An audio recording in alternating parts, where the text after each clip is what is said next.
to the 2024 demo debate number 1 at the Dartmouth Debate Institute. I want you to really get into gear here, get into your flowing mode, because we want you flowing this debate as diligently as you've ever flowed anything in your entire life. Your lab leaders will be grilling you about your reasons for decision. They will be asking to see your flows. They will be wanting to dialogue and discourse with you about the content and form and structure of this debate. So let's shake off the rust, get our flowing apparatuses in order, and get ready to greet and make some noise for our competitors.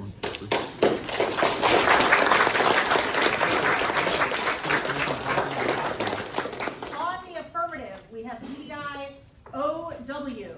The 1A is Sean Wallace. Sean is a rising sophomore at Dartmouth, debates on the Dartmouth debate team, and a proud accomplishment is that they debated at the National Debate Tournament this year as a first year, which is very impressive. Let's give it up for Sean.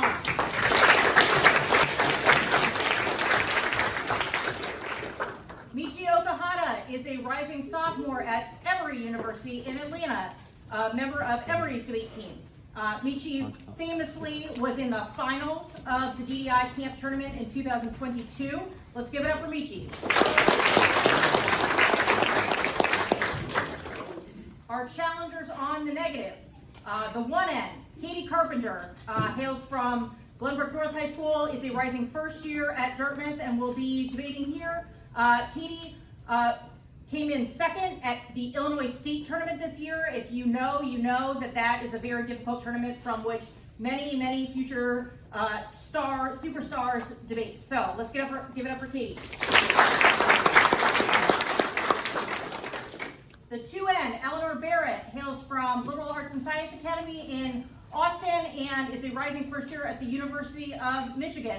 Eleanor was the DDI camp tournament champion nearly 1 year ago, so we're very excited to see her back on the stage. So let's give it up for Eleanor.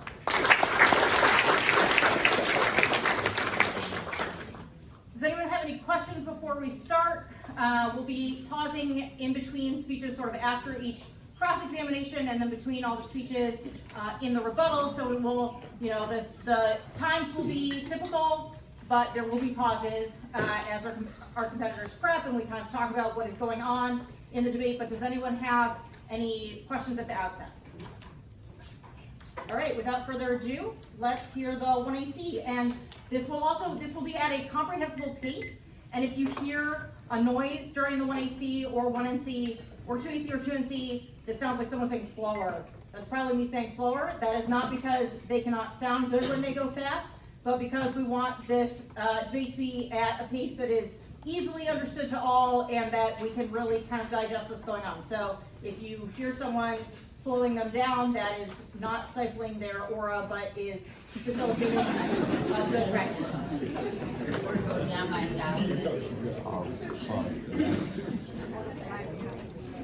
All right.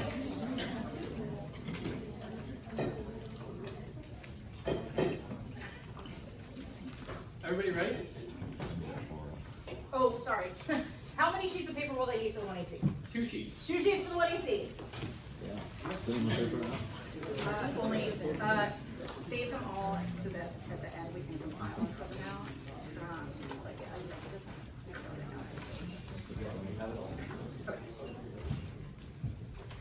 Okay. Plan: the United States federal government should repeal the march-in provisions of the 1980 Bayh-Dole Act. Advantage one is innovation. Currently, the U.S. leads the world in pharmaceutical innovation due to its strong patent protections. However, the Biden administration asserting latent march-in rights via the Bayh-Dole Act to drive down prices would collapse that innovation. Damon. In 24, a delicate balance exists between innovation access. Biden announced new rules to seize patents for pharmaceutical companies. These raise critical questions about pharmaceutical innovation. U.S. Pharma is failing a global leader owing to federally funded research grants, robust intellectual property protections, and tech transfer. These have provided companies with incentives to invest in high-risk drug development. March-in rights allow the government to seize and license patents stemming from government-funded research should the manufacturer fail to make the drug available to the public, meant to promote private sector development of government research. It has helped foster the explosive development of new medicines. The original legislation makes no mention of prices in its provisions. NIH has repeatedly denied petitions. The lack of clarity on crucial details adds further uncertainty. Scenario 1 is AMR. Innovation is key to new antibiotics against AMR. That's disease In 6.4, since 2016, over 3.5 million died of drug-resistant infection. 10 million die annually if AMR research for new antibiotics isn't stuck. This silent pandemic far more deadly than COVID. AMR is an existential threat, non-linear, and has an invisible tipping point. It's systematically ignored by pharma now. So remember that 16 AMR could cost 10 million each year by 2050, draining trillions from the economy, representing existential threats to life on Earth. Non-linear effects are small and invisible. At some point, could suddenly become catastrophic. The tipping point is not predictable. Why don't companies invest in new antibiotics? It doesn't pay as others remain. The next pandemic will cause extinction. Now is key to capturing momentum from COVID before it's lost. SARS proves that pharma will abandon efforts now. Plum 518 disease emerged with alarming regularity. 75% of diseases come from animals. Fatality rates high. 88%. The world was lucky this time. The U.S. was prepared, had drug efforts during SARS. Then continued antivirals will be on the shelf. Efforts that were abandoned because there was no apparent market effort must be quickly solidified before momentum lost. Pharma needs to create an arsenal of antiviral interest in preparing, likely to wane as COVID comes under control. What's needed is a competitive environment to simulate innovation. Existence of 500,000 viruses with spillover potential. Scenario 2 is bioterror. Pharmaceutical innovation is crucial to solving global threats from infectious diseases and bioterror. Alternatives to market-based incentives are guaranteed to fail. Marjanovic, in 20, we need to ensure scalable and sustainable pharma innovation. Infectious diseases represent public health threats. Bioterrorism threats public health posed by antimicrobial resistance innovation does not always align well with pharma models. In global pandemic crisis, contributing to search for effective medicines is essential. We need to consider how innovation will respond to bioterrorism agents and AMR. Other infectious disease threats may not manifest in the same way as COVID, but nevertheless escalate emerging threats. Raise important policy questions about how government and pharma can work together to ensure innovation is incentivized to prevent future global calamities. Incentivizing pharma to innovate solely on the grounds of being socially responsible is unlikely to lead to a sustainable and scalable approach to emerging infectious disease threats. Bioterror causes extinction. Walsh in 20. A virus could threat and kill quicker than anything. Conveyed countermeasures being introduced and wipe the planet. An attack may not be difficult. In biotech, it reduces skill and funding to edit the threat most available a bioweapon. Advantage 2 is tech leadership. Martian rights are not confined to pharma. Perception spills over to other industries, making it impossible to win the tech race against China. Yonku in 24. The president's proposal of Martian would do nothing to drug pricing. It would reduce innovation in all industries. It would be devastating. Innovation that comes out of it in university or federal labs. Industry will shy away from any innovations that are derived from labs that have used federal funds. The industry is not going to invest the millions and sometimes billions of dollars it takes to bring that innovation lab to market. If the government threatens to take away these patents, consumers will have zero access to that technology. The price of no technology on the market is infinite. There is no amount of money you can give to buy a product that doesn't exist. And the president's Martian proposal goes through, research institutions shy away from taking federal funds. That would be devastating. The U.S. needs to increase its dedication of public funds to R&D to maintain our technological lead. Our competitors have dramatically increased R&D budgets. Take a look at China. Chinese tech supremacy caused nuclear war. Creating in 21, lead to war. New technology provides them a useful military advantage. Be a risk of major war. The potential of nuclear escalation. There would be a risk of nuclear escalation, and regional conventional conflict. China's relying more on strategic force. The risk of nuclear exchange is real. Nuclear escalation, but the affirmative solves. U.S. technical leadership is key to prevent conflict escalation, creating and Gopalaswamy in 18. Tech rate destabilizing chips. China may have to lead in technically decisive AI. If China incorporated new tech before the U.S. could cause war if Beijing flees. Emerging tech provides advantage, may be more willing to initiate conflict, bring nuclear powers into direct conflict. Watching losing rates of tech might mean nuclear Armageddon independently. Failure to outpace China cedes leadership on global supply chains. Zero hedge in 22. Competition between the U.S. and China could determine the future control of global supply chains. We cannot fall behind the global stage. The future was in AVs. The nation to best develop those industries would win a great advantage in the global marketplace. AVs were singled out in Beijing's Made in China 2025 industrial plan and demonstrated clear effort to displace the U.S. as the controller of global supply chains in the international industrial ecosystem. We're hollowing out the industrial sector that we counted on to become the arsenal of democracy. Technological decoupling of China would provide a vital component of how Sino-American competition in the sector unfolded. China could effectively seize control of vital supply chains by seizing industrial prominence, pushing the United States out of access to vital technologies. A country that really could take the lead in developing cutting-edge, innovative technology in the auto sector are going to control the supply chain, set the standards, set the running rules, and really own global markets. China will exploit the dominance to create supply chain vulnerabilities and disruptions. Hansen in 21. China invested in AI. I might need a card then if we're doing that. Data from fine. Okay. Just like go slow. Yeah. Data from rollout provide unrivaled power to influence government and control society. It's easier to access information posing a threat to supply chain scale of theft, largest transfers in history, developing exacerbate supply chain vulnerabilities. Supply chains compromise exploitation of vulnerabilities, jeopardize military capabilities. Supply chain disruptions cause resource wars, which culminate in existential warfare. Martin in 21. Supply chain disruptions cause economic disruption and key commodity shortages, drive aggressive behavior, international instability, whole economies feel the impact. Supply chain disruptions affect generic drugs, energy, cost of living, and basic needs, create instability, promoting conditions for conflict. As affluent nations try to forcibly safeguard what they have gained, actors facing shortages, promote international instability, shortages can make need government to act back.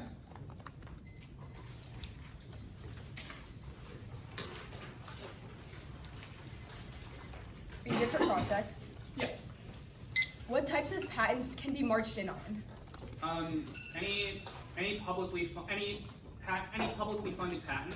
Okay, you have some evidence that's like the AF only applies to public patents. Some evidence, like the Iancu evidence, is like any patent that is involved in any type of public funding, such as universities, risk margin. So I guess, what is the scope of your internal link? So the scope of the Biden margin framework expands it past what is established in the Bayh-Dole Act and says that anything that is not at a reasonable price can be marched in on. The scope of the drugs that this applies to are drugs in which all patents involved are public sector patents. The Iancu evidence said it would extend to all patents that were created with any type of university research or any type of federal funds. Can the government march on any patent that This is the uses second those funds? advantage.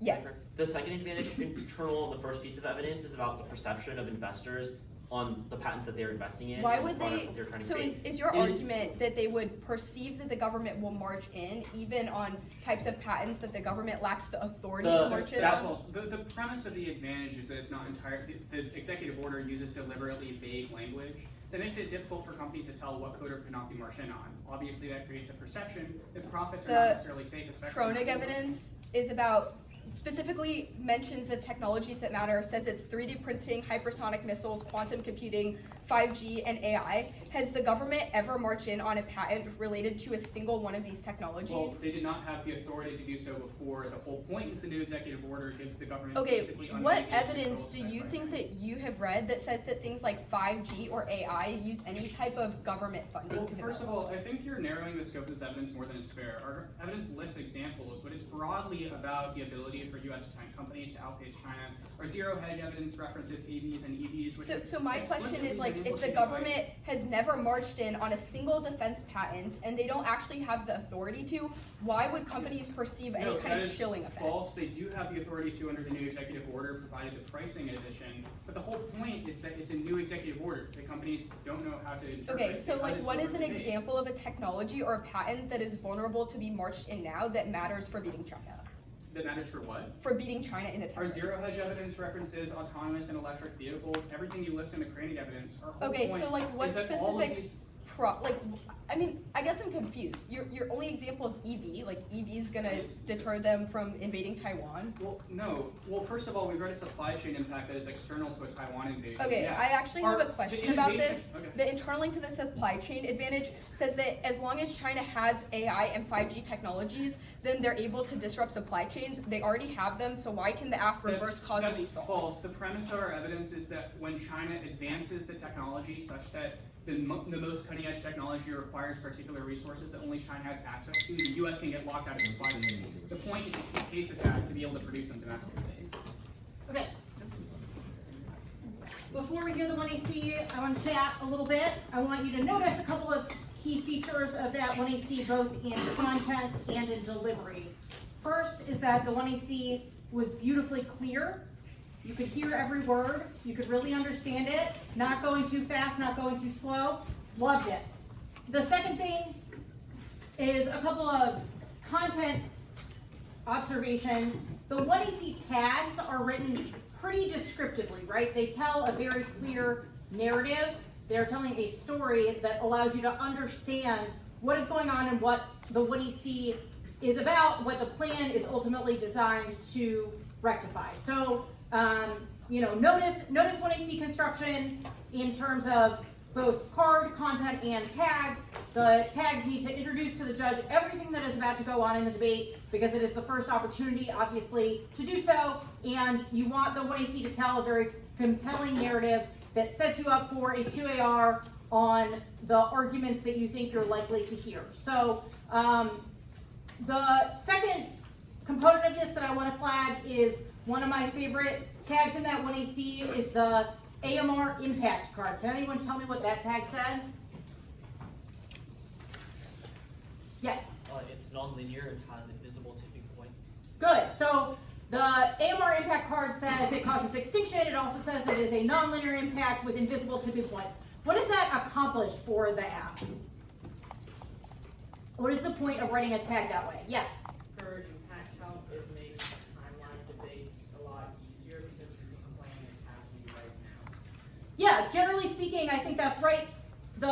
It sets you up for good impact comparison claims later in the debate by giving some detail, some concrete nuance to the impact that the app is going to want to use later in the debate when they, if they're going for that impact, that they can use to talk vis-a-vis other impacts. So I thought that was really nice. Wanted to point that out. What negative arguments do you think this 1AC anticipates debating?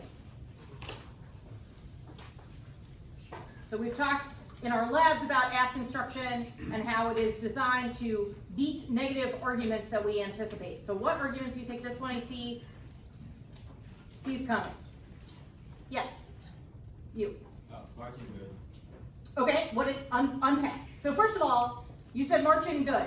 What is marching? Yeah.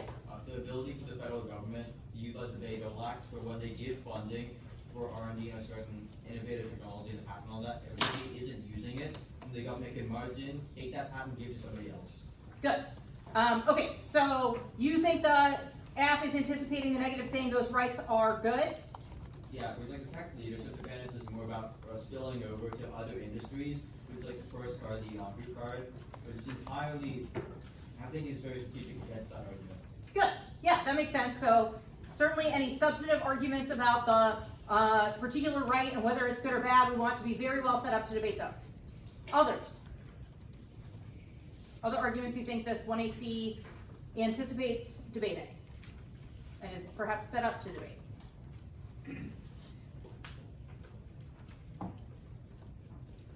Yeah. I guess this sort of applies to any process counterclaims, but because of the emphasis on like companies need a clear story, it sets up well against like any model processes.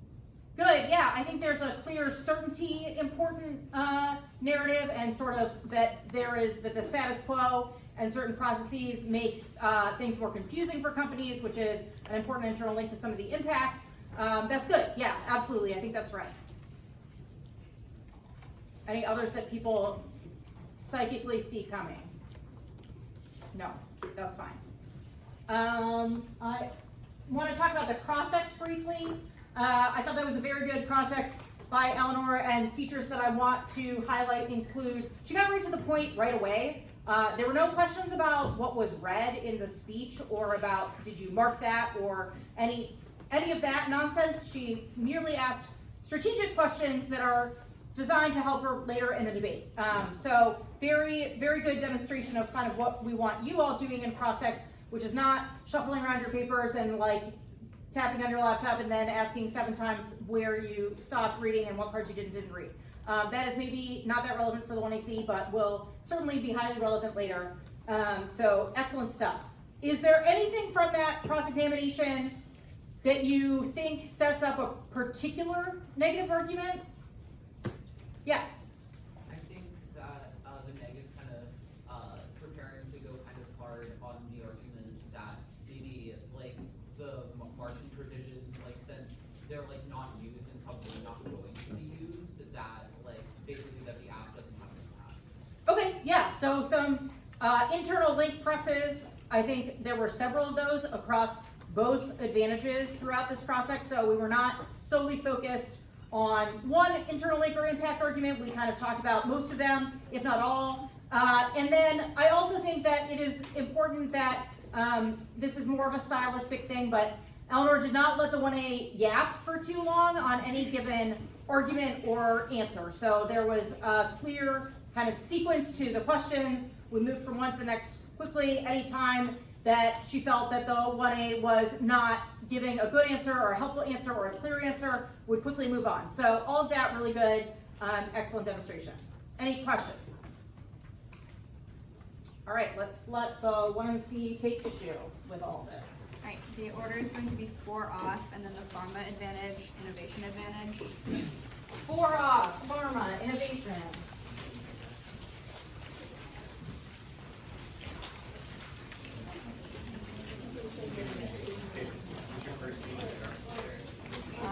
Yeah, draw. What's the accent? It's not $100 in that pool.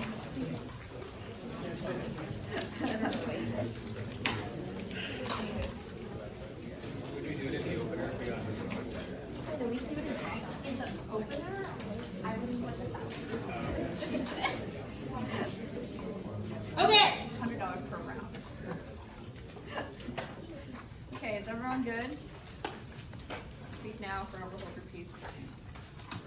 First off is this week. sui generis counterplan, the United States federal government should protect intellectual property from marchants under the marchant provisions of the 1980 Bayh-Dole Act via sui generis intellectual property regime. Sui generis is a unique form of IPR external to patents. It solves the act and the perm fails because the Ziva 24. There are categories that cannot be protected by existing IPR. This is when the need for sui generis protection emerges. Another reason for sui generis is derived from the need from the public's access to inventions and the proprietor's interest. The need for sui generis protection has also been recognized as an international level. Dimension categories can be protected by a combination of standard intellectual property regimes. However, the overlapping broads make it difficult for intellectual property users to determine the scope. Such doctrinal overlap, a temptation to intellectual property owners to push for even stronger IPR. The sui generis grants security of rights, priority, and grant determined protection. Next off is the advantage counterplan. The United States federal government should increase export controls and public funding for research and development of emerging technology with military applications, exempt patents with defense applications from the marching provisions of the 1980 Bayh-Dole Act, and offer financial incentives for companies who develop new pharmaceuticals. The counterplan solves and massively reduces drug prices. Him and Stony 1.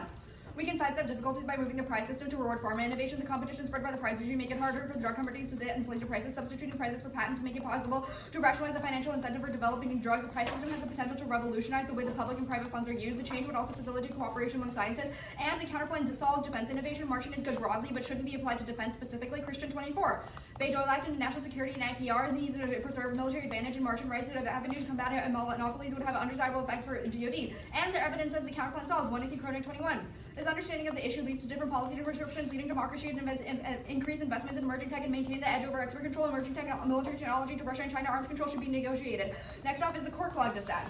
Courts are resolving clog with modernization now. Judicial Shop 24 can streamline legal proceedings to alleviate overburden. Courts of the federal judiciary focuses on expanding short and long-term relief. Embracing tech has been pitiable, and streamlining process courts can better serve communities and address the backlog. Courts are implementing modernization, digital tech-driven strategies to improve efficiency. Online proceedings during crises reveal a commitment to efficacy using legal tech to make more efficient future for courts. These strategies can work towards an efficient court system. And the plan creates a flood of cases. Ellenberger 19. USPTO fielding 500,000 applications annually. Our average pendency is 25.3 months. Patent pendency is lethal, combating losses for backlog in the U.S. system. Japan, Europe is 10 billion a year combined with the EPO. The USPTO consolidates two steps, increasing stress. Patents are continually challenged, overruled, and validated before district courts and PTA, Federal Circuit, and Supreme Court. The lab of expedited services largely due to a substantial number of patents field not yet examined. The USPTO chipped away at pendency, cutting the figure from 25.9 to 16.2. Despite pendency coming down, the pressure to make decisions too quickly. Patents are most prevalent. The patent backlog continues. Stress may force an examiner's hand. Patent receive reciprocally harm. Patent offices in backlog. And federal courts ducks democracy. Joanna Run Right 15. No matter the issue of marriage equality, voting, healthcare, and immigration, the U.S. federal courts play a vital role. Courts in majority cases have the final say. Cases get backlogged and access to justice is limited where judges are overworked. Justice is significantly delayed. The federal courts play a vital role in preserving democracy.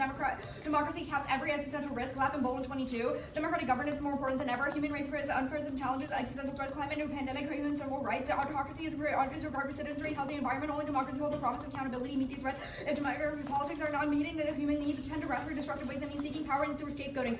Next off is the economy dissent. Margin rights are key to bring pharmaceutical costs down. The plan makes that impossible. Okahata 24. Biden's proposal to use margin is acknowledgement that we have a system that makes vital drugs inaccessible. A substantial portion of the drug R&D subsidized by federal government. The Bayh-Dole Act states that if an invention is not being commercialized or is inaccessible, the government can margin a patent holder licenses invention to other companies. There's a quasi-monopoly, margin rights, and break up that monopoly. And healthcare costs crush the U.S. economy. Category 22. Health expenditures spike and yet outcomes at the best average. A huge taper on the economy. The premiums of rent and salary increases. The aging population is not quite true. The U.S. can cost more double than Japan is the oldest population in the world. The system is unsustainable. 54 peer-reviewed publications. Ways to be the 25% of spending the entire U.S. defense budget more than Medicare, which trillion annually is wiping out efficiency, productivity, and wealth. Will bankrupt the nation. Starvation of other sectors have contributed to competitiveness. If this budget collapses, the main culprit will be a rising healthcare spark, a crisis of confidence. The end in sucks of resources, undermine competitiveness, and decline causes war. Study Flippin' Batoon and Castro-Belli 23. Based on a sample of 133 countries over a 30-year period, we find a significant relationship between negative shocks and increase in number of complex fatalities. Results are robust with plausible variations. Results suggest a fragility trap, vicious cycle, worsening economic conditions, deteriorating complex economic conditions, likelihood of conflict, significantly increase in incidence and intensity. We explore similar conflicts and conflicts in neighboring countries, and number of conflict increases in a statistically significant way. On to the pharma advantage. 1. All causes for pharma innovation. The industry is failing. Numerous 23. Biotech companies now layoffs structure. Predominant difficult times for pharma. Their healthcare systems are increasing, centralizing drug purchases. Decisions changing regard requirements lead to significant reduction mandated price controls, cause science and stress will have a profound implication of reducing investments in life-saving R&D. And 2. No disease impact. Pandemics don't cause extinction. Border 22. How likely is the pathogen to drive humanity to extinction? High fatality rate. Ebola, whether unclear. Fatality sustained outside West Africa. Unlikely to death, though 90% resulting in extinction, and 90% did not lead to end of civilization. War disease, very unlikely pathogen, impair war. Pathogen would have to be significantly infectious for have long incubation time, have infected persons, infect more people, and survive in a wide range of temperatures, dangerously survive with genetic populations. Pathogens will cause 97% volatility have a short incubation time, rendering it easy to quarantine. And 3, no spillover. Margin only applies when companies don't make their technology available to the public, but defense companies only directly contract with the government. And 4, breakthrough solve ABR. Document 22, a new approach to the ABR incorporated versus system by big carrier role over treatment. Researchers about the ABR inhibiting the protein that derives and resistant capabilities of comparable new way of targeting resistant. Researchers use chemicals to prevent the formation of resistant protein. Treatment is now working on developing human mechanisms achieving the brain protective effect clinically using GSP and inhibitors to offer new ways to treat resistant infections. And 5, there's no motive groups or ill resource in small scale. Mueller 20.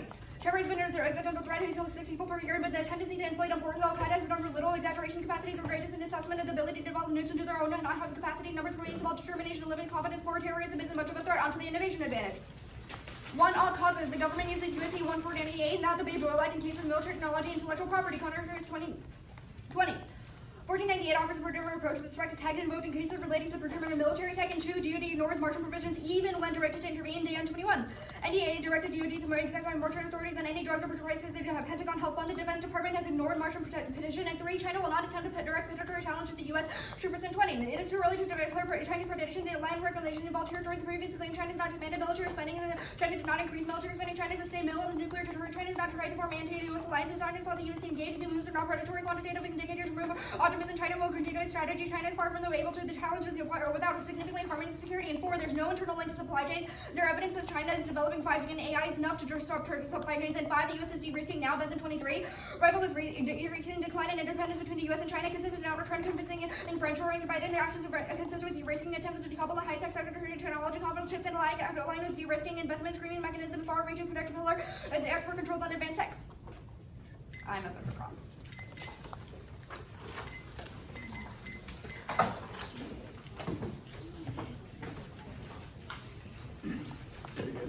Yeah. Alright, status of the counterclaim. The status quo is always a logical option. Can you kick claims? No. Okay. The counterclaim, what are, quote, patents with defense application? Which counterclaim? The advantage counterclaim. Yeah, the Christian card, it says that the Bay-Doyle Act and the IP rights are significantly different when applied to the defense sector. It means that the government just directly contracts with the military. I understand what the defense sector is. What is a, quote, patent with military applications? Is this a legally defined term? It's just any, like, patented technology that can be used for military operations. Any patented technology that can be used for military operations? Yeah, that's strategic for the military. What financial incentives would the counterclaim provide pharmaceutical companies? The Hammond 21 evidence outlines that a prize system in place would radically shift the way that we conceive of how pharma innovations are spread out. So it'd be a pricing system. Okay, so company makes a new drug and then the government just gives them a certain amount of money to reward them for it? There's a set price to incentivize competitiveness in developing innovations. How is this, what makes this distinct from subsidies that happen in the status quo? Because it's not just like subsidies that they can hand out. It's not like an application. It's a specific incentive. Is it your if contention you that this, the government just then you hands can out get money. subsidies for, with no conditions? There are conditions to it. You have to meet a certain set of standards. But obviously the goal is to lower prices, and so that meets standards set in order to receive the financial incentive. This export controls plank, you said on the case, export controls now solve supply chains. What does the counterplan do that's distinct from the SQO? The 1AC Kronig evidence specifically outlines export control. Yeah. Either the counterplan just like solves any residual export control like problems in the status quo, or you don't need to solve it, which in that case it's not relevant. It wasn't a solvency question, I'm asking what the counterplan does that the CHIPS Act doesn't do in terms of export controls. Because it kind of sounds like far sweeping export controls might be bad for the economy. No, it's the, I'm confused as to what your question is. I'm asking what the counterplan does, I don't know. The counterplan does exactly what it says, it increases export controls for military technologies. The DISAD, your impact interlink card is about like insurance premiums, Medicare inefficiency. It doesn't even mention pharmaceutical prices. How does the executive order solve? Which executive order? The March-in executive order that the app is about. Okay, the Country 22 evidence is actually very good on this. It says that government healthcare expenditures is extremely detrimental to the economy. It adds to the debt. It makes unsustainable fiscal cycles. Obviously, drug prices subsidized by the government is part of that. I'm asking if you've read a reverse causal piece of evidence that says that reducing pharmaceutical prices specifically can resolve Medicare spending. Yeah, the Medicare spending, peer-reviewed replications, 25% of the spending is more than the entire defense budget, more than Medicare spending, and obviously parts of Medicare spending include drug prices and expanding drugs too. Okay, but you have not read a piece of evidence that references pharmaceutical prices as a one. the OKDG evidence is talking about vital drugs and government subsidization of those vital drugs. Okay, how are we doing? How do our flows look? So far, so good. Very clear speakers going at an understandable pace can be very satisfying to flow. A couple of stylistic things that I think are worth noting about the 1NC. Two of my favorite features of a 1NC are when the 1N labels the off-keys positions before reading them. So it is not first off, second off. It is first off is the sui generis counterplan. Second off is the advantage counterplan. So it tells you what the argument is before reading it so that the judge has some idea of what's going on. And then the second feature that I like in a 1NC, actually this is a couple of things. On the case, did you notice, so can you quickly see how many arguments are on each flow? Do you know why that is? Because she numbered them.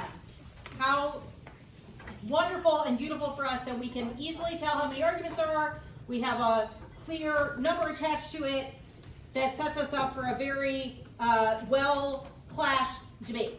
I want to just talk a little bit of, the cross-ex. So there are some details about how the counterplan works that are being discussed.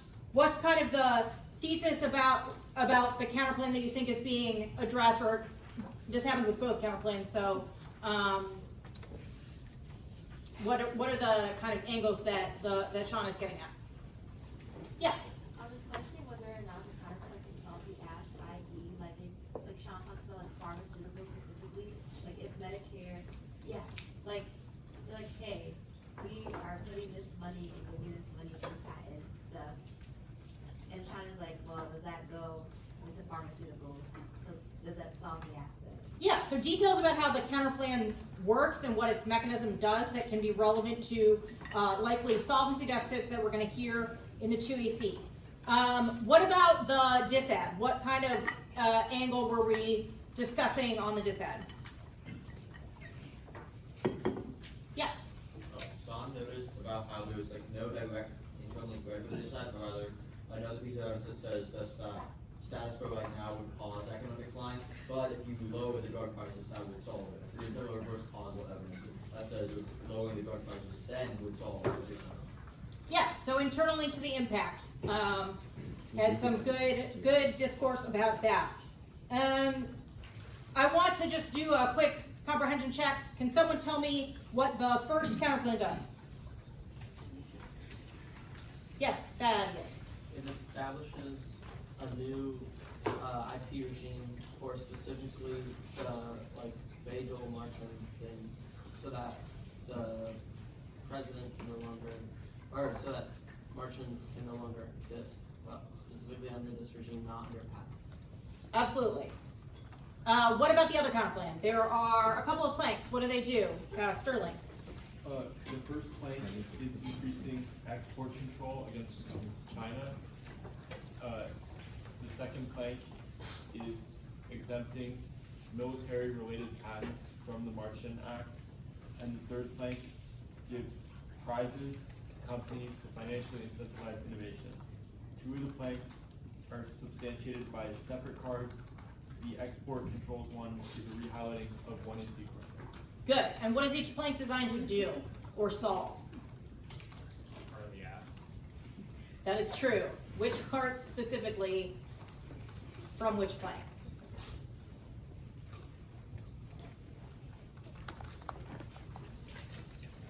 What do you think? Yeah. One and two, I think, seem more geared at the second one. Okay. Anyone disagree with that? Okay, so it's pretty clear from the 1NC how the counterplan is designed to beat the F. So very clear from tags and explanation and counterplan text writing. So all important features that we want to emulate in our 1NCs. Let me see if there was anything else. Net benefits. What are the net benefits to each counterplan?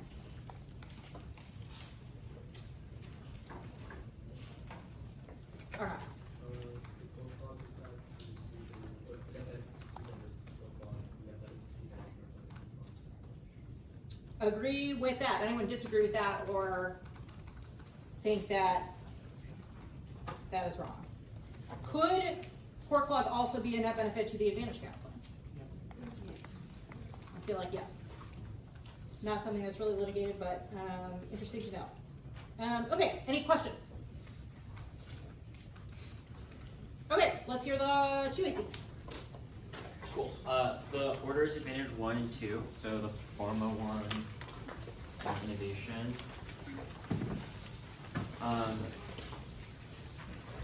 Then the sui generis counterplan, the advantage counterplan, the econ disad, and then pork law.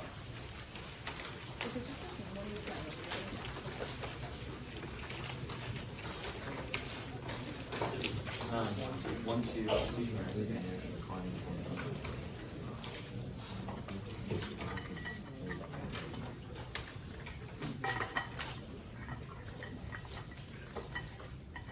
Everyone good?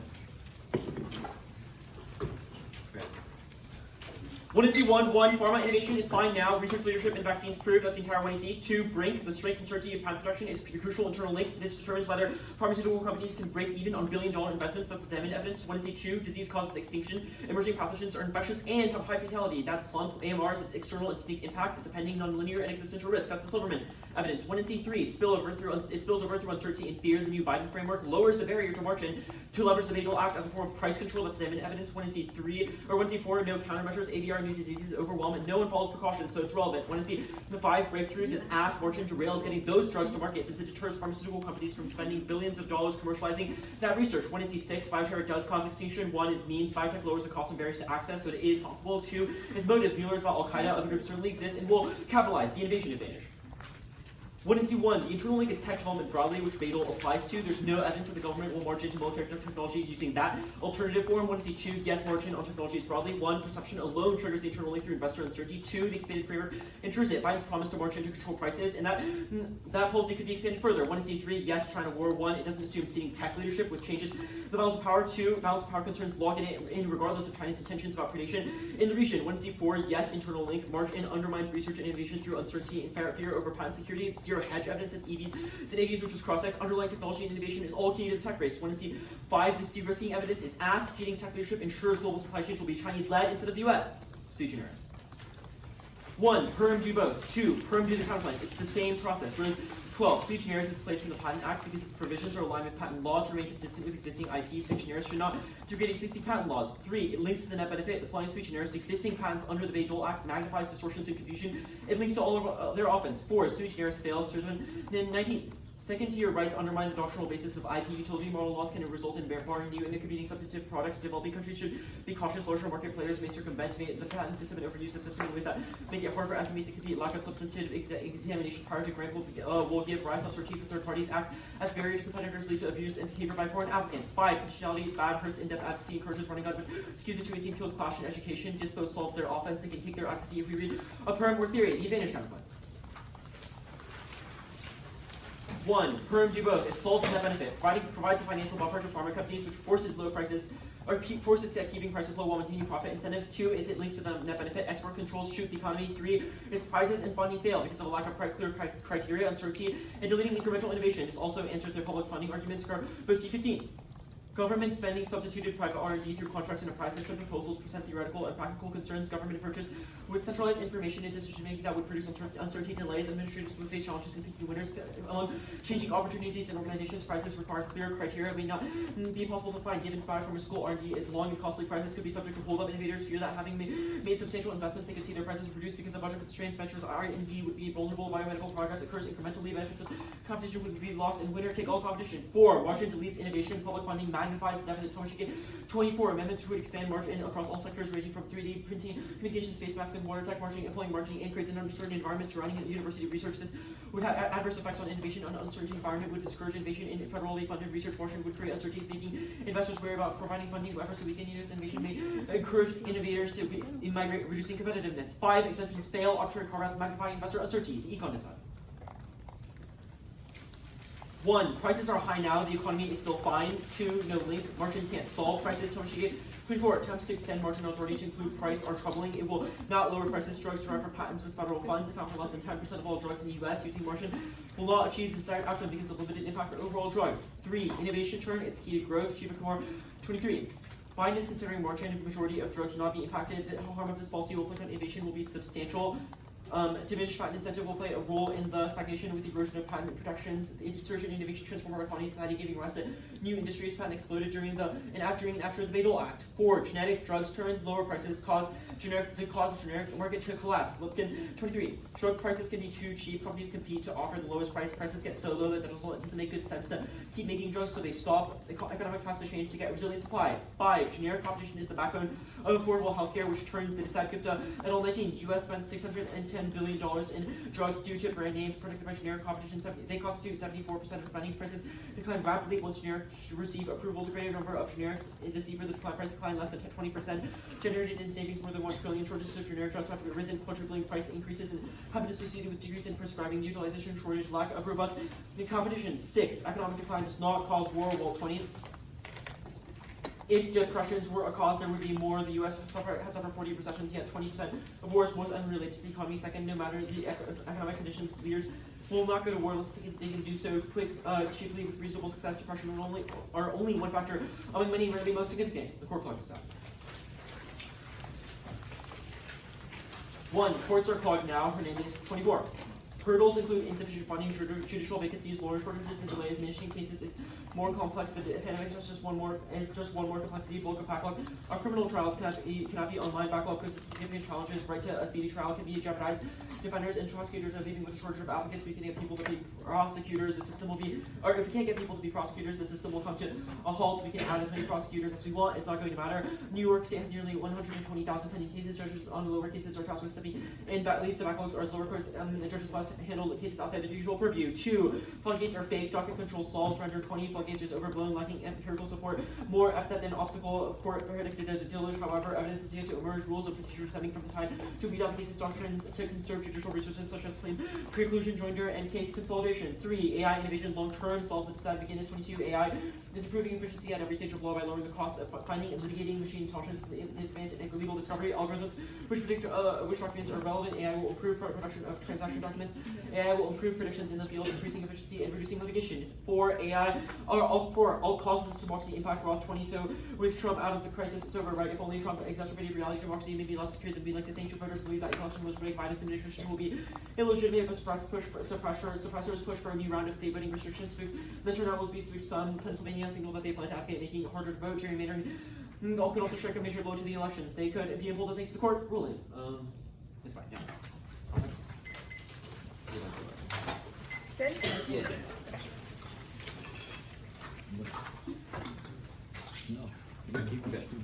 First on the sui generis counterplan, the first permutation, what would the world of perm look like?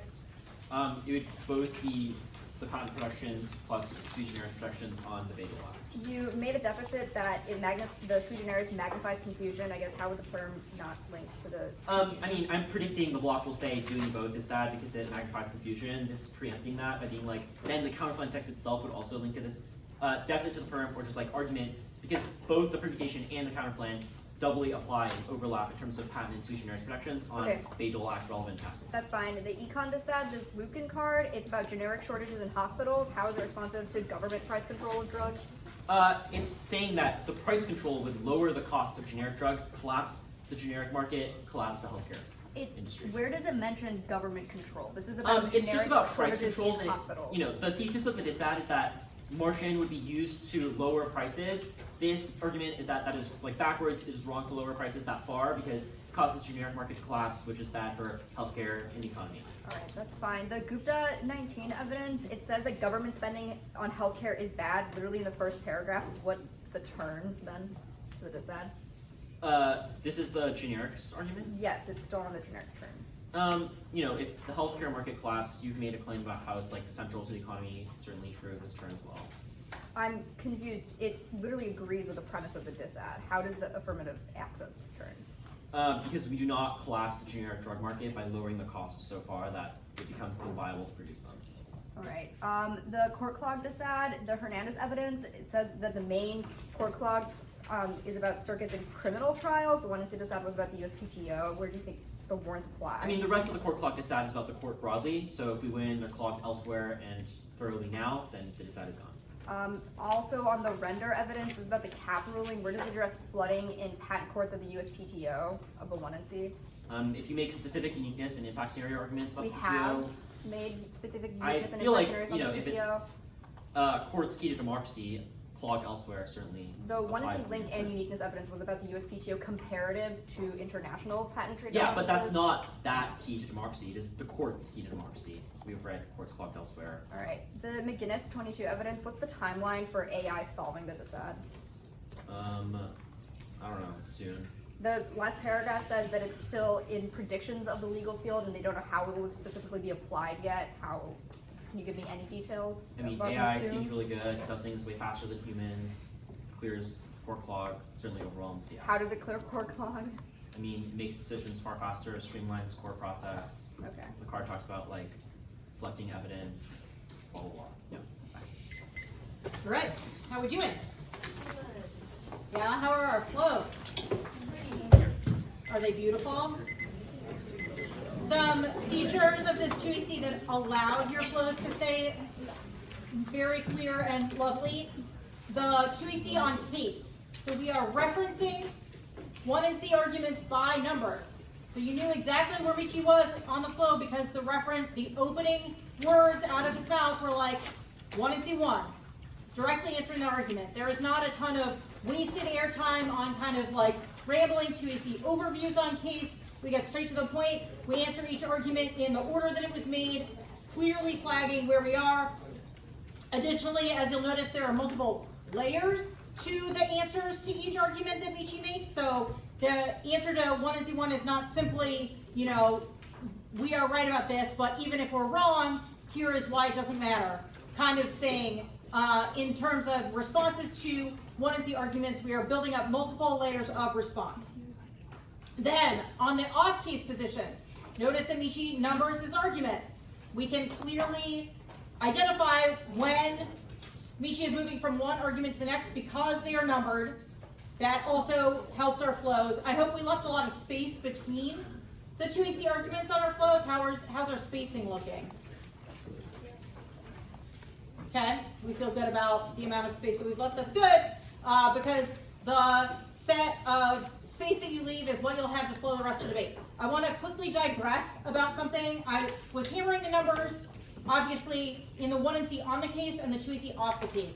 Why are those the parts of each speech that are numbered? That is good. Let's use our hands. But yeah, say that again louder. Yeah, and why is that? Someone else. Yes. You often do want to lead with offense. That is a good point. That is not strictly related to the kind of structural reasons. Go ahead. Is it because like it's line by line, like being able to kind of like stick with that? Yeah, absolutely. But why is it the 2EC off case and the 1 and C on case that set the order for the rest of the debate? Yes. Because the 2AC is the first one to respond to all please. Absolutely. And is the 1 and C conversely is to first respond to the case flows. So it is the first speech to respond to a set of arguments presented that sets the order for the rest of the debate. So that is why it really matters that those be numbered. Does that make sense to everyone? Great. Some other features of the 2EC, kind of stylistically, the arguments on the off-case flows especially layered cards in between analytic arguments. So rather than kind of a stack of analytical arguments and then a stack of cards, we have them interspersed. That made it much easier to flow because, as you know, it takes much more pen time to flow and write down arguments that are analytic versus arguments that are carded, which have card text to give you a moment to breathe. So I really liked that. There's a diversity of arguments on each off-case page, right? Like the 2EC is not deciding we are going for perm to the counterplan, and that is the entirety of the 2EC on this issue. It is making all of the kind of postal that you learn arguments. Each part of the postal acronym is present on the counterplans. The TUC on the disads has a diversity of arguments on every level of the disad.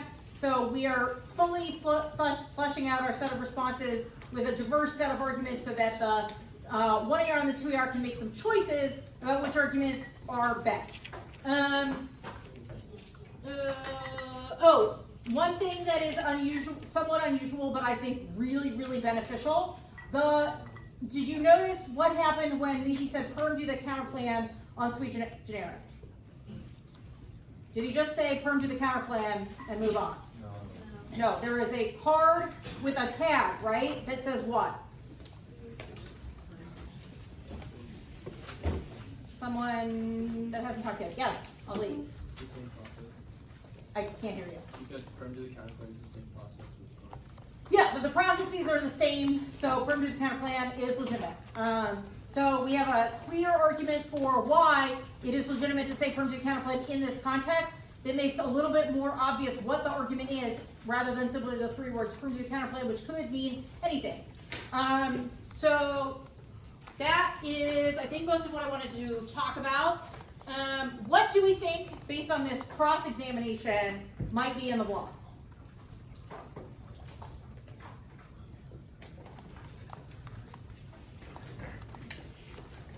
Yeah, go ahead.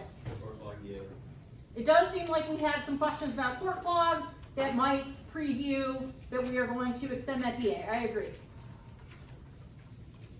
Sui generis, Okay? Why is that? because the first few set of questions were explaining what the perm basically entailed. Correct. Yeah, we'll see if our predictions are correct. Any questions? Great. Wait, can you use the restroom? Yeah, okay. No. Well, I'll vamp while you are in the restroom. This is a practice that we do not do in our actual debates because the driver's judge is nuts. What? Go to the bathroom right before the speech. Like, everyone's ready and you're like, ooh, I gotta go to the bathroom. Terrible. Cut it out, stop it, shut it down. So great learning moment, yes. Can I go to the restroom?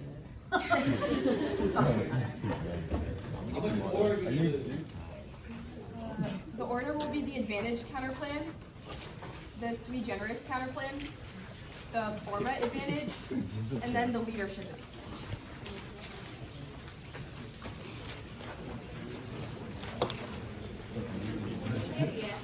Sure. The advantage counterplan, the sui generis counterplan, the forma advantage, and then the leadership advantage.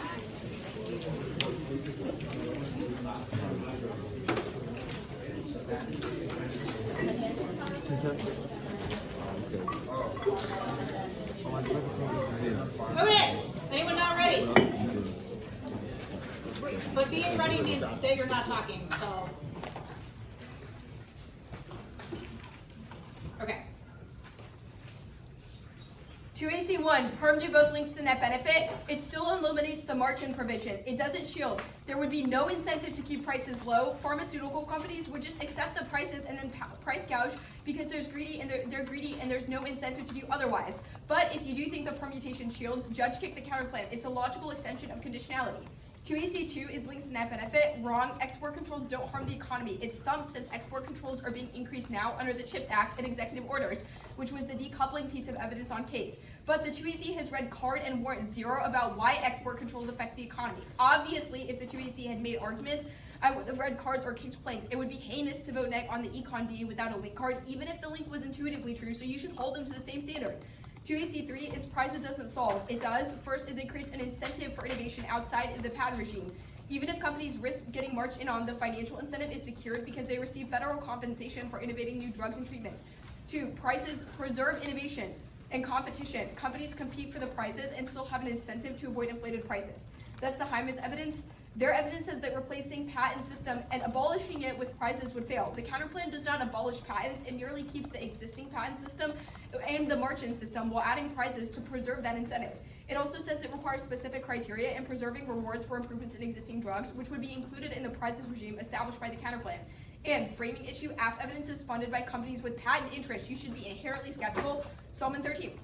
University research in economics is funded by companies with interest in patents. Habits of mind and in the intellectual, do not want to appear too political, seeming controversial, keep a reputation for being balanced, objective, and moderate.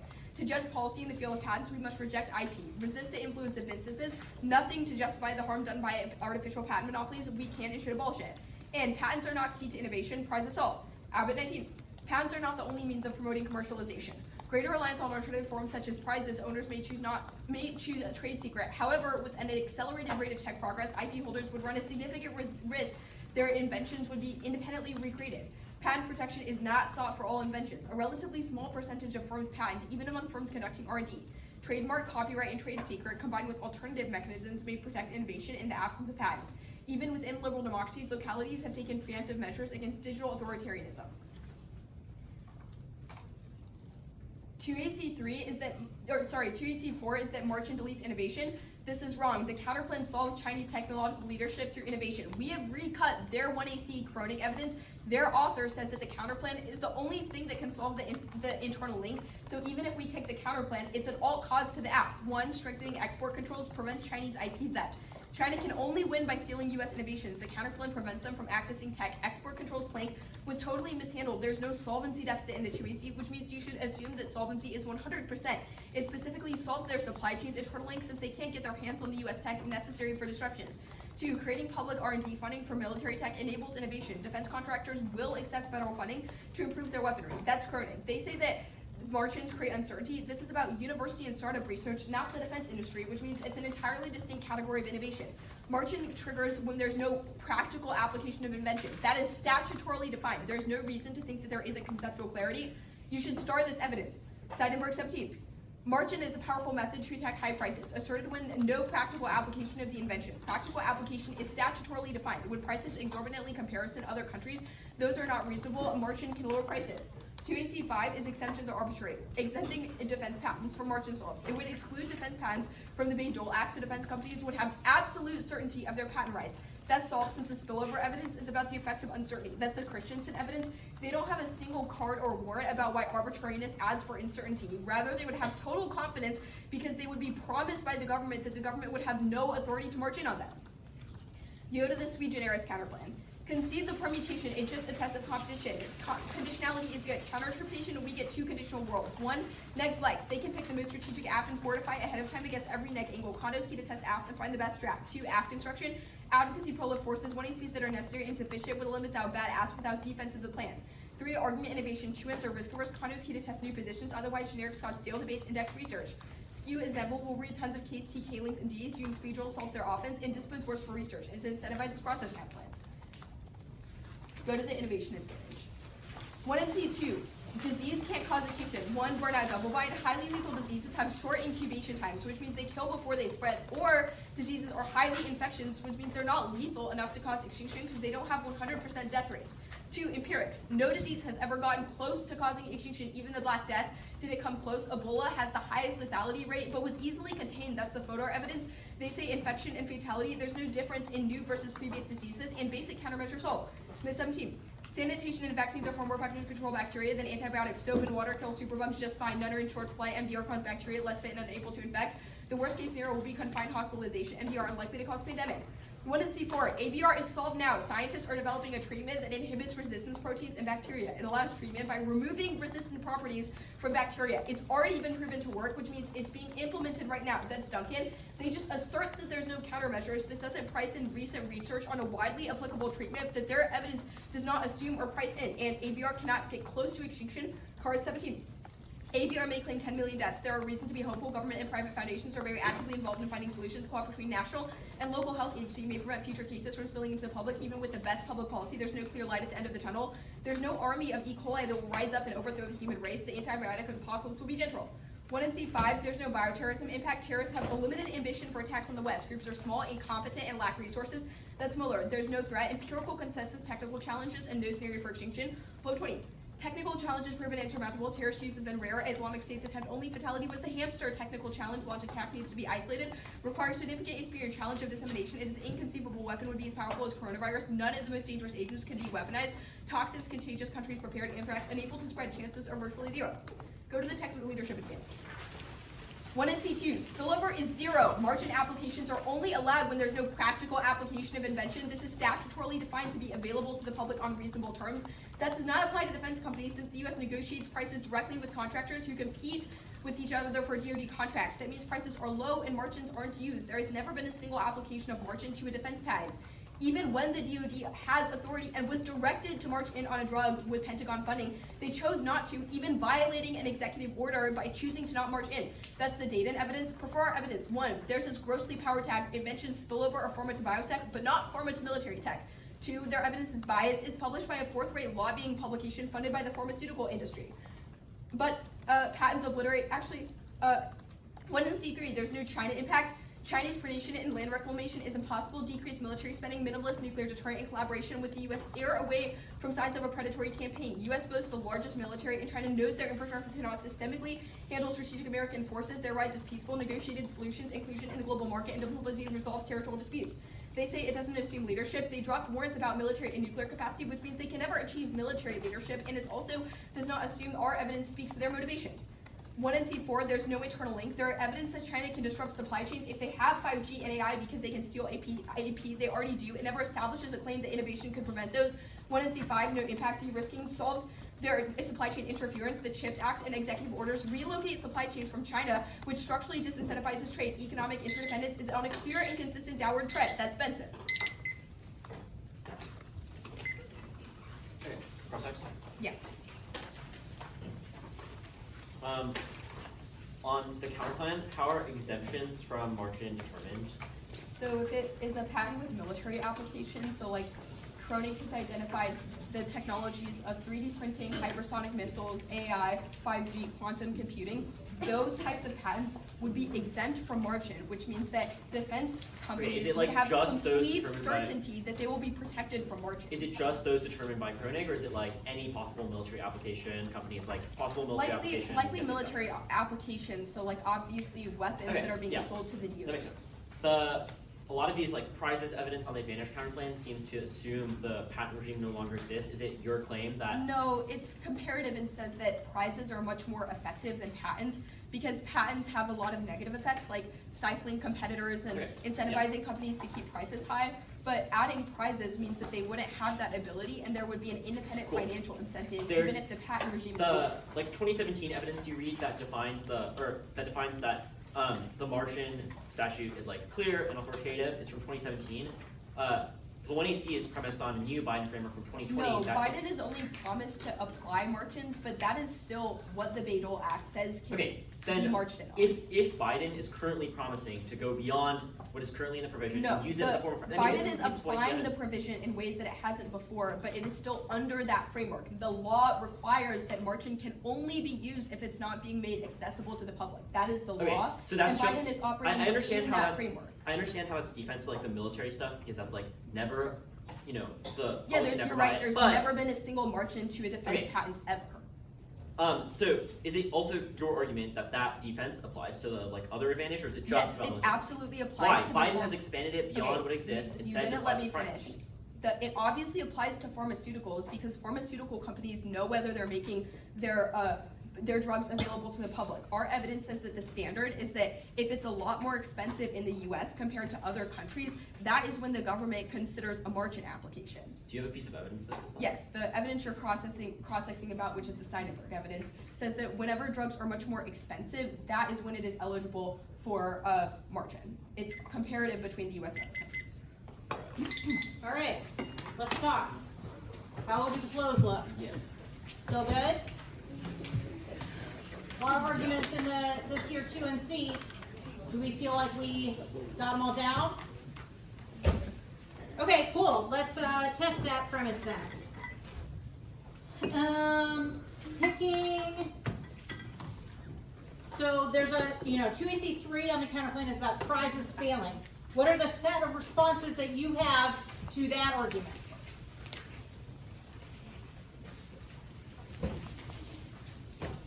The flow quiz. Yes.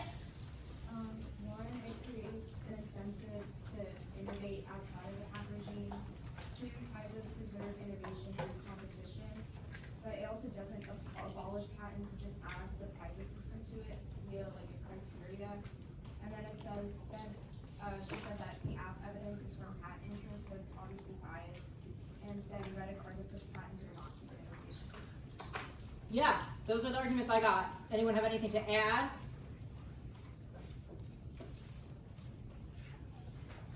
There's an argument in there about drugs. Anyone have that? It's just about drug innovation. She makes the argument that the prizes preserve innovation for drugs and provide an incentive that avoids inflationary prices. Do we get that? Good. So what is the kind of thing that Eleanor wants to accomplish on 2AC3 to answer this prizes fail argument? I asked that strangely, but what I'm getting at is she wants to prove that the counterplan solves, correct? So how does she kind of go about doing that?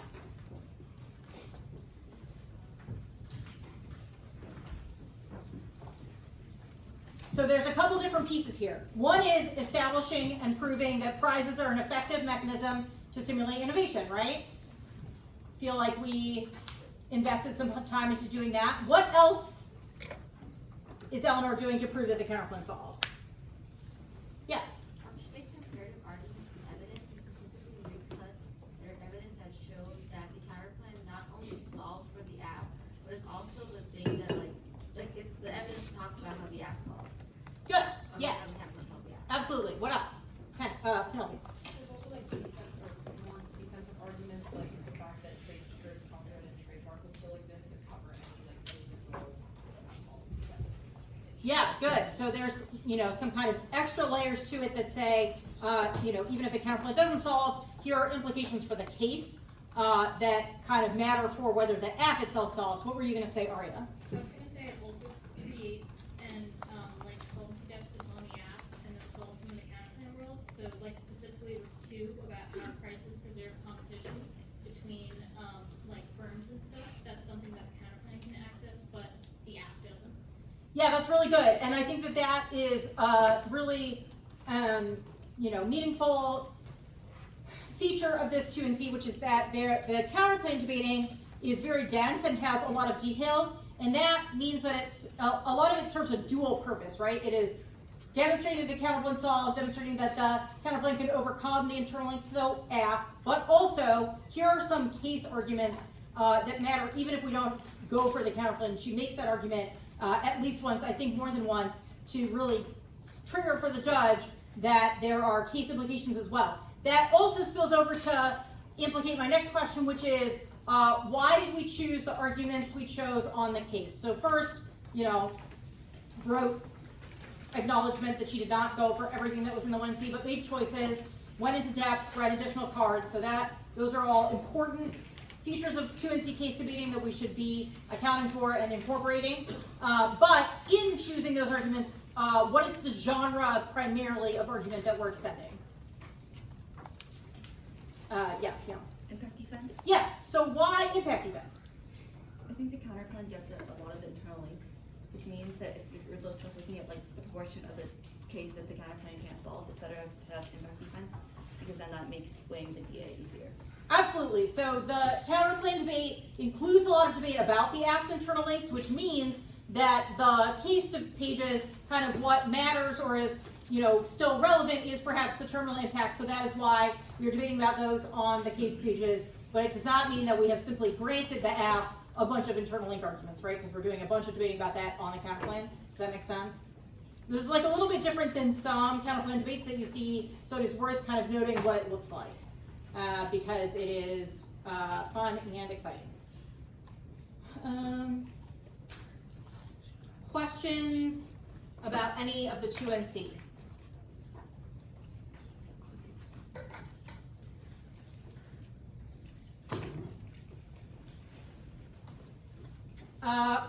Final kind of nitty-gritty thing I wanted to flag.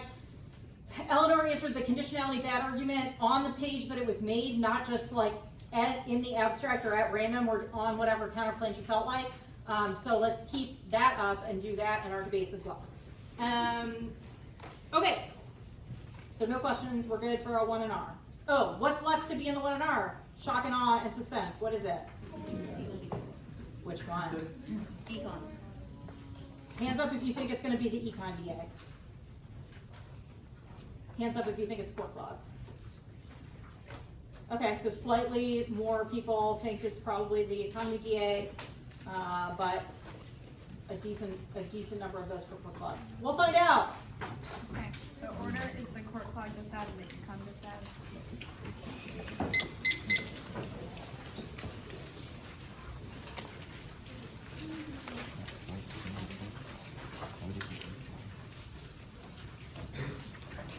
Everyone good? Is that a shaking head? No, sorry. You're stroking your neck. Okay. Okay. On the court clock decide, concede all causes to democracy. They don't get any office on the flow. On the econ decide, economic decline outweighs exogenous economic shocks, undermines stability by making leaders less risk-averse and more willing to gamble. That escalates every hotspot, including Russia, China, Iran, and Korea. That's Castro Belli. More robust recent studies prove the impact. 2, that turns disease. High prices cause people to skip life-saving treatment. Seeger 23. Life-saving drugs developed funding from NIH from COVID to cancer. Government factor can step in. Highly impactful tool to drive down costs. Brand has to be accessible. Common sense. If not, 1 in 4 had trouble affording. 31% skipped due to cost. 2AC1 was those prices high now. 1, there was card 0 on this analytic. It's not a full argument, and any 1AR spin is new and should be rejected. 2, current costs are high, but the Biden administration's call to use margin rights is the starting point for resolving accessibility issues for vital drugs such as insulin and COVID-19 vaccines. Margin rights prevent monopolies in the private healthcare market that drive up already unsustainable prices. That's 1 is the Okahata. And 3, healthcare spending is on the brink. Peterson Foundation 23. Healthcare spending is down from 2020 due to economic growth. Costs remain about drivers of unsustainable debt. Private insurance rose. Medicare grew by 8.4. And Medicaid growth and enrollment during COVID has consequences for fiscal outlook. Policymakers should pursue reforms that lower costs and increase efficiency. And 4, government action now has incredible potential to drive down costs. Love 24. Margin rights matter for irrelevant patents. Restrictive licensing can limit competition, raise the cost. The government should use rights to lower drug prices. Examples come in on excessive cases involving Xanti. Petitioning patients argue that because where that argument is ignored, government authority to obtain generic versions. Where drugs complicated landscape, government should use both margin right and statutory authority to deal with patents not subject to debate. Rights, lower cost for spinifras, gene therapy. Once the government breaks the taboo, should bring about drug price cuts. 2AC2 was margin not key. 1, ending margin provisions cause surging drug prices. 2, extending 1 OPGD. It says the bulk of critical R&D is developed through federal subsidization. The app Tomogishi card only accounts for solely government projects, not hybrid funding operations. Cross-applied the love card from above. Even in complicated patented landscapes, margin rights have the necessary scope to bring about drug price cuts. And 2, it guts competition. Agency 23. Lack of competition with the largest companies controlling 70% of revenues. Margin price can be a factor. And 3, that crushes consumers. Companies charging 2 to 3 times more for the same drug in America as they do in other countries proves their profit arguments are all industry hack spin. Choi 23. Pharma change 2 to 3 times for the same drugs in other countries. Patents misuse, delay, and decades competition. Generic drugs, biosimilars, denies access to lower cost drugs. And 4, perception alone solves price hikes. The threat feds my margin deters companies from price gauging in the first place. Lupin 23. Knowing the government is willing to use this power may change behavior when they're considering price hikes. And 5, public funding is massive. It will only go up post-COVID. Ledley 20. COVID transformed debates about the role of public sector in drug discovery. Billions of public funding illustrates the reliance on public funding. Scope of government public sector contribution in drug development is overwhelming. NIH funded research associated 356 drugs from the 2010 to 2019. Cited 292,000 patents flow. Public and government science referred to a scientific appeal of private industry. And 6, the most expensive widely used drugs are public sector patents. And 24, new studies intend to receive 27 billion, 6.5 billion funding from NIH. These drugs are taken by 7.7 enrollees and 3.0 billion out of pocket, increased by 1160%. Out of pocket costs considerably more expensive in the country, and it also receives 6.5 billion taxpayer funding, and it's 15% of new drugs. Conti 16, 50% of new drugs are public funding, and 7, expert consensus is neg. The FTC and NIST are on board doing more at 24. The FTC supported market rights to control the price of pharma. NIST lowered prices in the wake of the XO promoting competition. 2AC3 was the innovation turn. 1, innovation helps the economy is not a negation of our leak story. It can be true that innovation spurred growth in the past, but right now, healthcare costs are eating away from the budget, creating an unsustainable fiscal cycle that ruins competitiveness. And 2, high prices turn innovation. Price gauging incentivizes anti-competitive practice, which cause monopolies and delay development of generic. 23, margin rights to lower prices explicitly consider price and weathering, use margin authority, darkening competition, cause unreasonably high prices, misuse of patent laws, delay generic and entry. And 3, absolute measures are raising healthcare costs will cause wage stagnation and government budget crises. Skinner et al. 22, healthcare expenditures nearly 18% of the GDP. Research demonstrated wages are absorbed by increases in premium healthcare premiums, out-of-pocket expenses, and taxes more than it could be spent on social determinants, investments, failure to stabilize. Rising healthcare expenditures results in stagnant wages, bankruptcies, and budget crises. 2AC 4 and 5 was the generic drugs turn. 1 is carded about companies competing for hospitals to buy generic medication involved, not the effects of price stabilization by the government. government, and 2, the card agrees with the premise of the dissent, saying excessive government spending on healthcare costs is bad, and the entire point of enacting margin rights is to break up monopolies, giving governments and companies that produce generic drugs the opportunity to keep their goods on the market, and 3, the United States healthcare is a house of cards, skyrocketing prices and debt will cause a system collapse and take our economy with it. Severance 22, the country is on the precipice of a healthcare disaster. 100 million Americans are sick in medical debt. The cost of healthcare is 2 to 3 greater versus comparable economies, facing massive hospital bills 11% every year. Now house of cards further disruption like the domino crash system, and 2AC6 was impact events 1 for more recent analysis. The Castro-Valley evidence uses studies over 132 countries that demonstrate the link between economic decline and war, including spillover effects in neighboring countries, and 2, economic decline weakens our abilities to prepare against nuclear crisis, leaving the U.S. vulnerable to attack. Bose 22. If we do face a crashing economy, we're so deeply divided, Americans are already on edge. How would a Tinder-dry culture manage with fewer tools than in crisis past? How would it manage to convert inflation and employment into economic pressures to drive our brittle system and provoke even greater conflict? We'll need to focus on Russia, who has 6,000 nuclear warheads. Okay, how are we doing? That debate got complicated. So I want to mostly talk about, first just like general principles of the 1NR. We read a lot of cards. We buried each 2EC argument in multiple layers of response so that the 1AR has a threshold to cross in kind of answering each one of those nuances. And third, we read a lot of cards. I know I said that first. The first argument is like an internal link argument, internal link / uniqueness. What is the, actually I'm just gonna skip that. So the second argument, well, let me ask it this way. What argument do you think the negative perceives as the most threatening from the AF based on this block?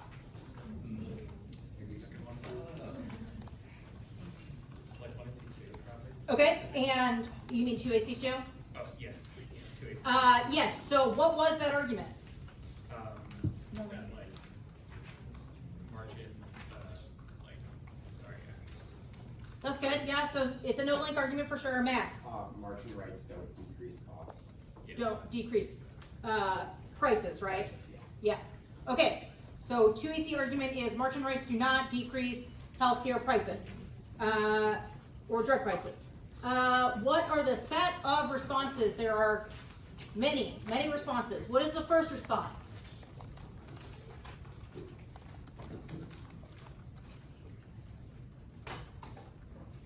Arnold.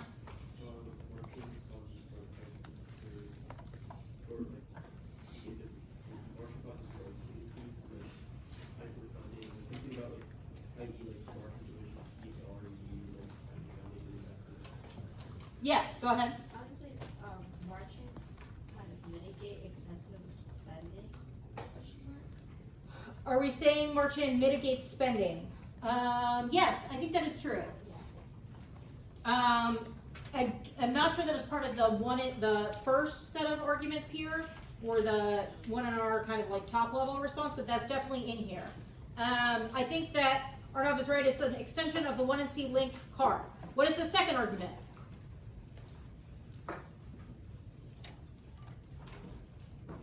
Arnav. Speak up. It causes competition. What causes competition? Like a lack of margin. Yes, I think that's right.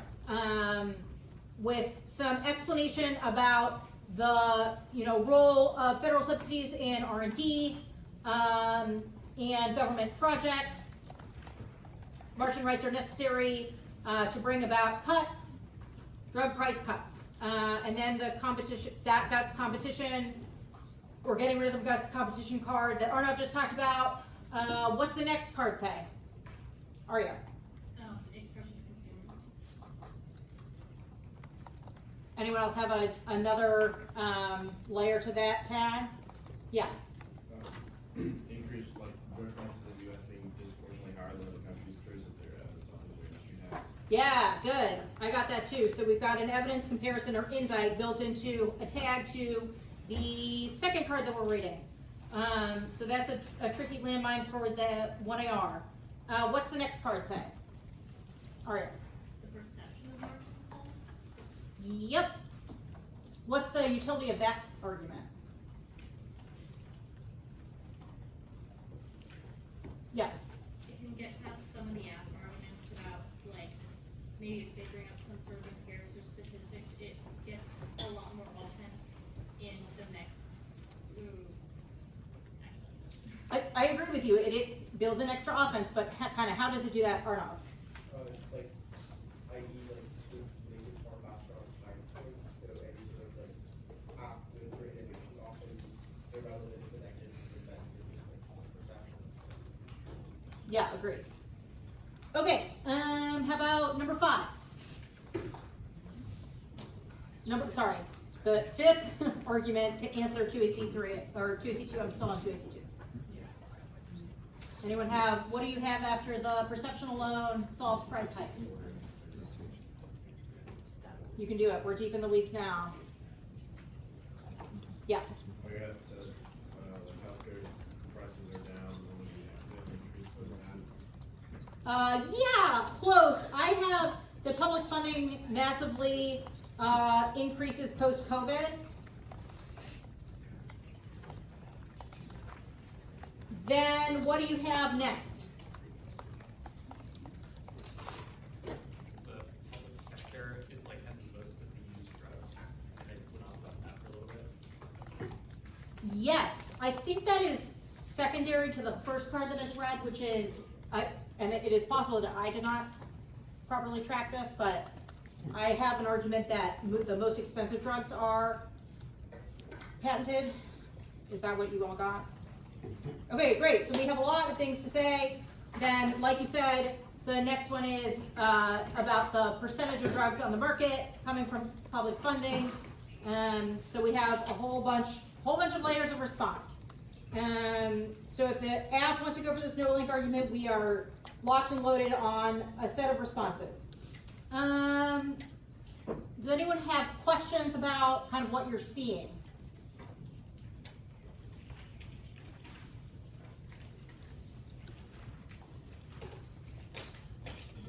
What is the most important argument, or maybe I'll give you like 2 to 3, that you think the app has to win this debate? Let's assume for a second, just the dissent. Yeah. Without counterclaim, probably the Turns case. We have to defeat a Turns case argument, that's true, but what's like a premise or a thesis that the app has to win?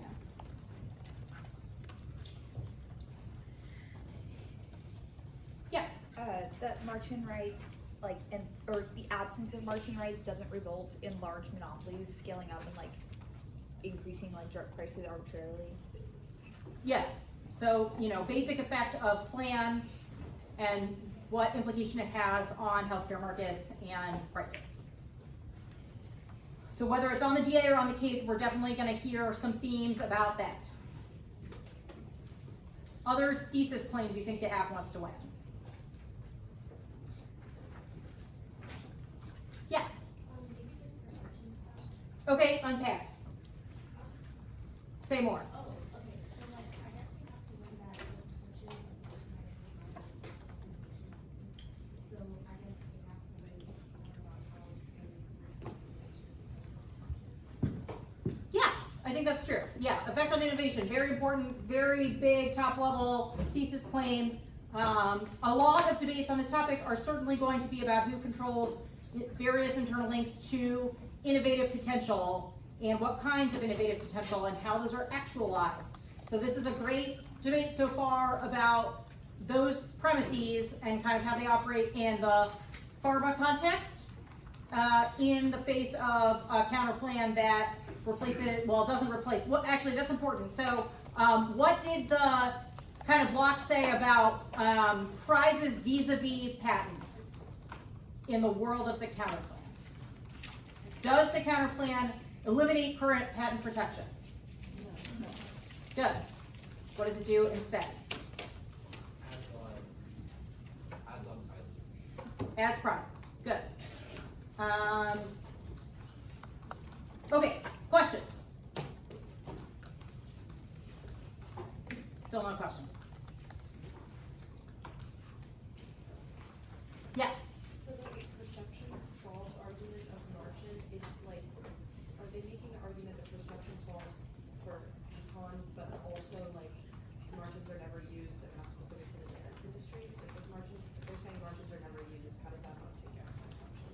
Isn't that a negative argument? Yeah, that like that's what I was confused about, because like the negative was saying perception solves, like perception of market solves, but then they were also saying markets are already not used. Okay, interesting. So do people think there is tension between marching rights are never used and perception of marching rights are necessary to curb costs?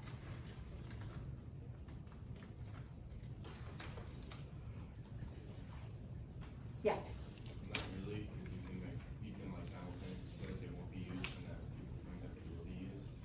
Yeah, I think that's right. I think that you can both say that the rights themselves are not used and that people think that they operate in a certain way which has particular effects on investment and on costs. But isn't that also the hottest thing, like people haven't spoken to? Say more. Like, I thought perception was key on both sides, because like, even if regardless of whether they're being used or not, like, the fear of them could either like weaken patents on the outside or like. Yeah, I think that's true. I think that the question of patent rights and marching rights matters a lot for both sides, and kind of how potentially controlling the narrative or the spin on what that perception is potentially important. I agree with that. Okay, we good? Cool. Let's hear a 1AR.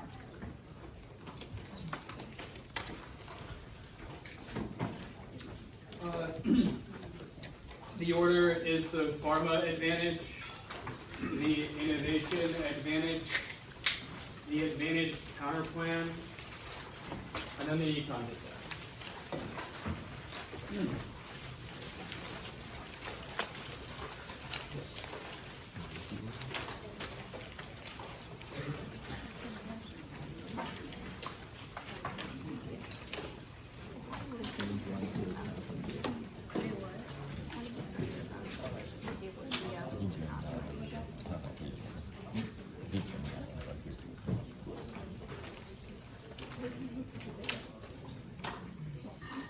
People ready?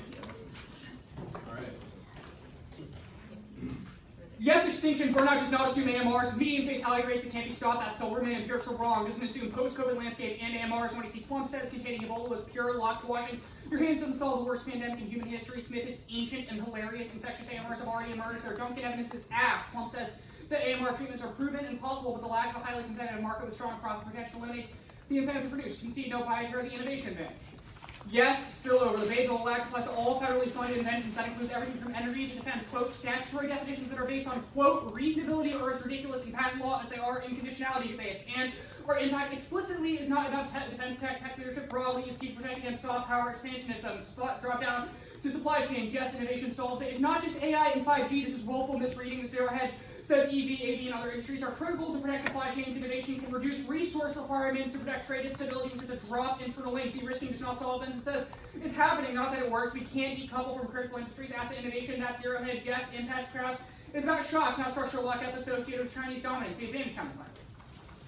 Permutation do both. The 2NC chose not to say words about this argument. Marching rights are not key. It shields the net benefit by throwing money at pharmaceutical companies, which provides a financial buffer to lower prices while covering the cost of development. The counterclaim not deleting patents is irrelevant. The whole point of the app is the patents are meaningless with margin, strong IP, in combination with prizes key. The bunk 2NC write a bunch of cards about on their own. Now, prizes. Public funding fails. Creates uncertainty since the criteria is unclear, payouts are constrained by budgets, and choosing winners by government instead of market causes politicization and leads incremental innovation. Both dropped arguments. That's Grabowski answers both. Their funding planks patents are more effective than prizes and at least the net benefits. Over in 15 different present price that weight loss argument is flawed. Prizes provide signal to guide innovation, replacing prices with harm innovation, economic growth, inefficient and politicized. Stephen said he sold 20 prizes to a single free writing under exacerbated investment, unlikely and general risk, excessive activity to develop new medicines that are administrative, technical, and operational trends that introduce inefficiency and politicization. The exemptions argument is incoherent. Quote, emerging technology of military applications means anything and everything. Biotech patents that are dual use, etc. Cross-sex was embarrassing on this. The thesis of the ad is that companies must be certain about patent security to spur investment and innovation. Steinberg is not that good. It just says that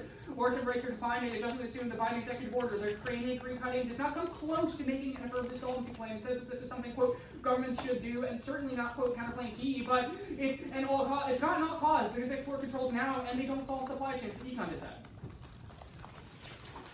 case outweighs 1, the economy is cyclical and recessions are inevitable. Strong economy guarantees financial resilience and innovation through shocks. 2, supply chains interlink outweighs growth is impossible absent a strong industrial base. Their scapegoating and divergent war arguments are multiplied by 1,000 when our economic problems are caused by Chinese market dominance. 3, case proof that this ad, not vice versa. AMR triggered recessions are far worse because they disable the labor force and prevent economic recovery. It would be like COVID on steroids, but COVID proves the government would still cover the cost of care, so if this ad does not turn the case. 2, no lane. Martian rights cannot solve high healthcare costs since they only extend to public sector patents. Drugs from federal funds account for less than 10% of all drugs. That's Michi, the share of public funding to R&D is irrelevant. Martian rights under the Bayh-Dole Act only extend to products derived entirely from public patents. When our law is prescriptive about what the government should do, not what it will. They have no evidence that Trump or Biden will use statutory authority to extend Martian rights beyond Bayh-Dole. Only patents matter, or even the best case scenario, caps blanket 9%. Will it? In 24, Martian by curtailing secondary patents to increase the share of drugs to 9%. The share of public patents is considerably lower than commonly cited numbers on drugs with public contributions for Martian public patents is what is relevant. 1 hour agency is not reverse causal. Even if competition tries to cost, there's no evidence Martian rights break pharmaceutical monopolies or restore competition. They're not key to competition. Michi, and 24 alternative versions exist. Because start pricing iron, include a measure of brand price, CEO, and to bolster antitrust to foster competition. Martian rights do not. That answers Ledley and Centro. It's about public funding, not who owns the patent. That's way better than Conti. It's new and says only 10%. Perception is wrong. Martian rights are useless against most drugs. Drug companies have zero incentive to reduce prices. One in our Troy and Lupton are journalists at the Hill and NPR. Refer to app evidence written by healthcare professionals with graduate degrees. The FTC and NIST being on board is irrelevant. The policy was evidence. And finally, Nadeau is wrong. Martian obviously does not solve patent tickets and sham petitions. What are they talking about? The innovation turn. Martian rights delete the patent incentive for innovation, which causes economic stagnation. That's Shiva Kumar. The one error drops the thesis of the turn, so no new answers. Cost benefits growing 22, although Martian does be exercising not produce growth. They create generate persuasion. Companies fear losing the right through Martian. They say patents bad. It makes no sense. Only patent enforcement can ensure a competitor R&D to incentivize producing new drugs. Weak protection results in permanent evergreen. The conclusion is about patent transfer to other private sector firms, not Martian. And patents bad is about technology broadly, not pharma. Drugs are unique because R&D is expensive. Finally, this hacked card is lazy. Indict an author or go away. Come on. I'll read another card on the innovation turn. Martian rights kill innovation, inhibit growth. Growth 22. Martian rights cut innovation, the economy, pricing clauses, driven industry away without benefit of the public. Additional resources to bring products to market that are privately financed. Martian rights through cost chilling effect. University use Bayh-Dole, the problem from inventions, and have reinvested university research stimulates growth, and Martian rights which would inhibit this growth. I'll read the card that I skipped on the no link argument. Martian rights do not solve generics and consumer costs. Single bring 24 hashtag waxing. For the generic conviction for how to use every drug is created by the like they do. Delay generic competition that they get into secondary patents. Bayh-Dole does not give rights under secondary patents. Okay, so I want to do mechanics first. What impact are we extending on the pharma innovation page? Sterling. Good. What are we not extending? Excellent. Good flowing. What about the tech leadership flow? What impacts are we extending?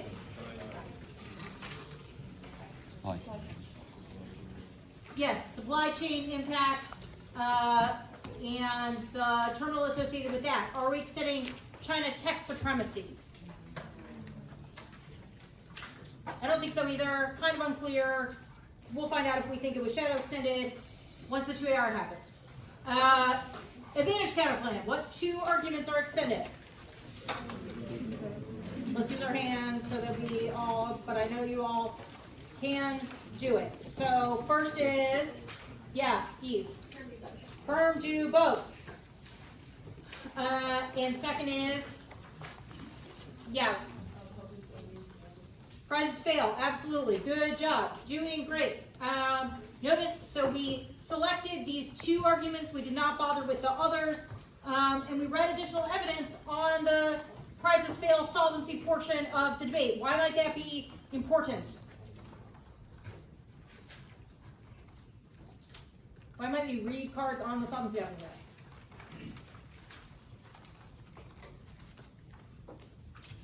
Stupid question, everyone says, to prove that the counterplan doesn't solve. We think that's important. Good.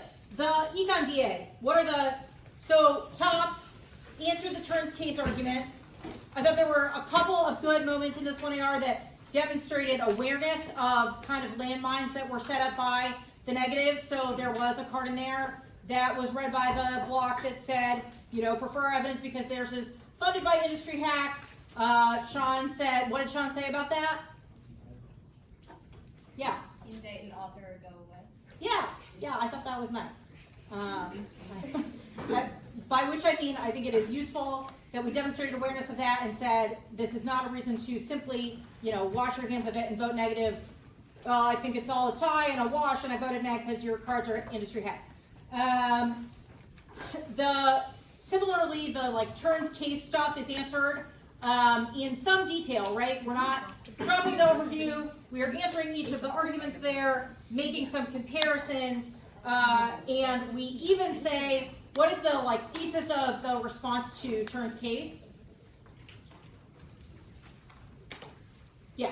Oh, it's backwards, case when the DA, because AMR would disable the labor force, which would undermine it. Good. So we're making a specific case turns the DA argument, which is not, rather than merely responding to dishead turns the case, we are going on the offensive and saying, no, the case actually turns the DA, which is useful for impact comparison, useful for weighing the dishead versus the case, and all of that stuff. So what are the two substantive arguments that the 1AR extends on the DA? Sir? No link to innovation. What, good. What is the, going to start with the second one there. What is the thesis of the innovation term?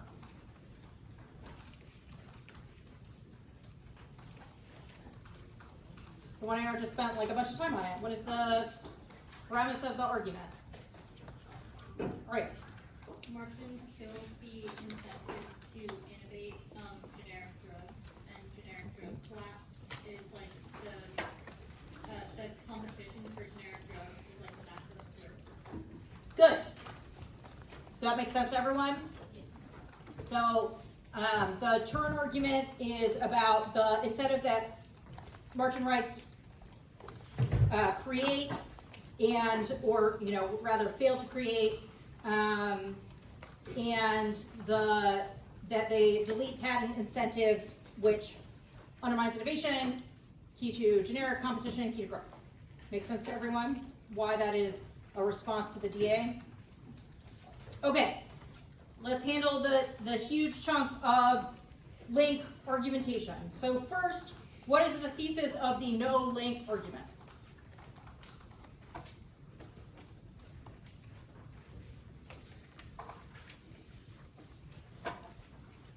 Yes.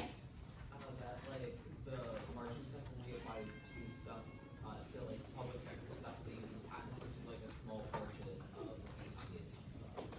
the Okay, and so that takes out the link. Can you explain why that takes out the link?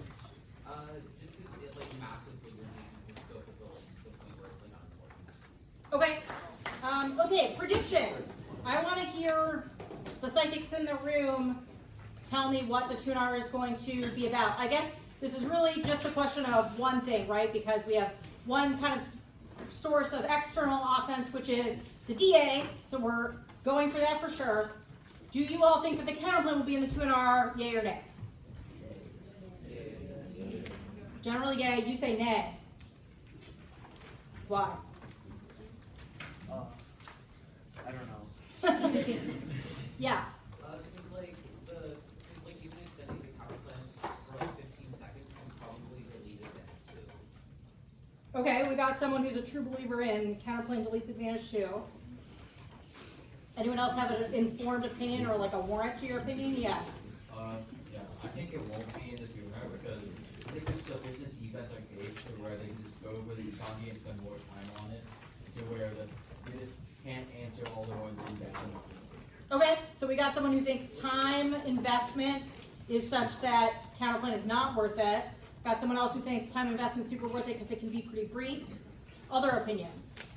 Yeah. I think even if the counterplan gets judge kicked, I think that there's a good risk that it solves or it mitigates a bunch of the internal link premises that are set out in the affirmative, which kind of takes out a bunch of the impact scenarios that the 1AR extended. I think the answers in the 1AR were a little bit lighter on the internal link premise right there. Okay. Yeah. I kind of sort of think they won't extend it just because there's less work done on the term before, and then the 1AR had more 5 people. We got a perm true believer. So what was the warrant in the 1AR for why the permutation solves negative offense? Or shields is the language that's used. This is like the top of the 1AR on the counter plan. Arna. Provide incentives. Speak up. Sorry, it still provides incentives for people to innovate regardless. I agree that it is about incentives, yeah. They say that patents are meaningful with prizes as well, that they can kind of function in the same way. Yeah, there's an argument about overlapping kind of efficacy, but there's something real specific. Yeah, Iva. Unpack. Well, I think, I forgot what the truancy says, the kind of plan like solves inflation, but I think the argument was like doing both would still solve that inflation, lower prices. Right, the argument is that the permutation includes the part of the counter plan that funds, innovation, which does, what does the 1AR say that provides for companies?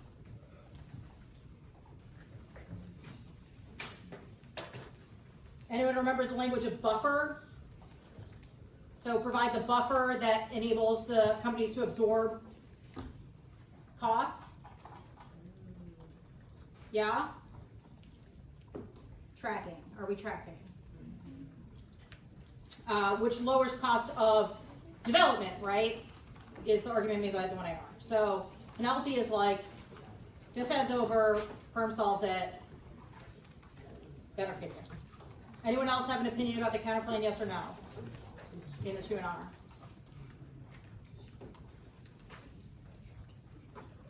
Do you want more time, Eleanor? No.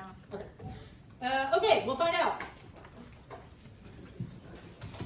The orders, the econ DA, the advantage counterplan, the pharma advantage, and then the tech leadership.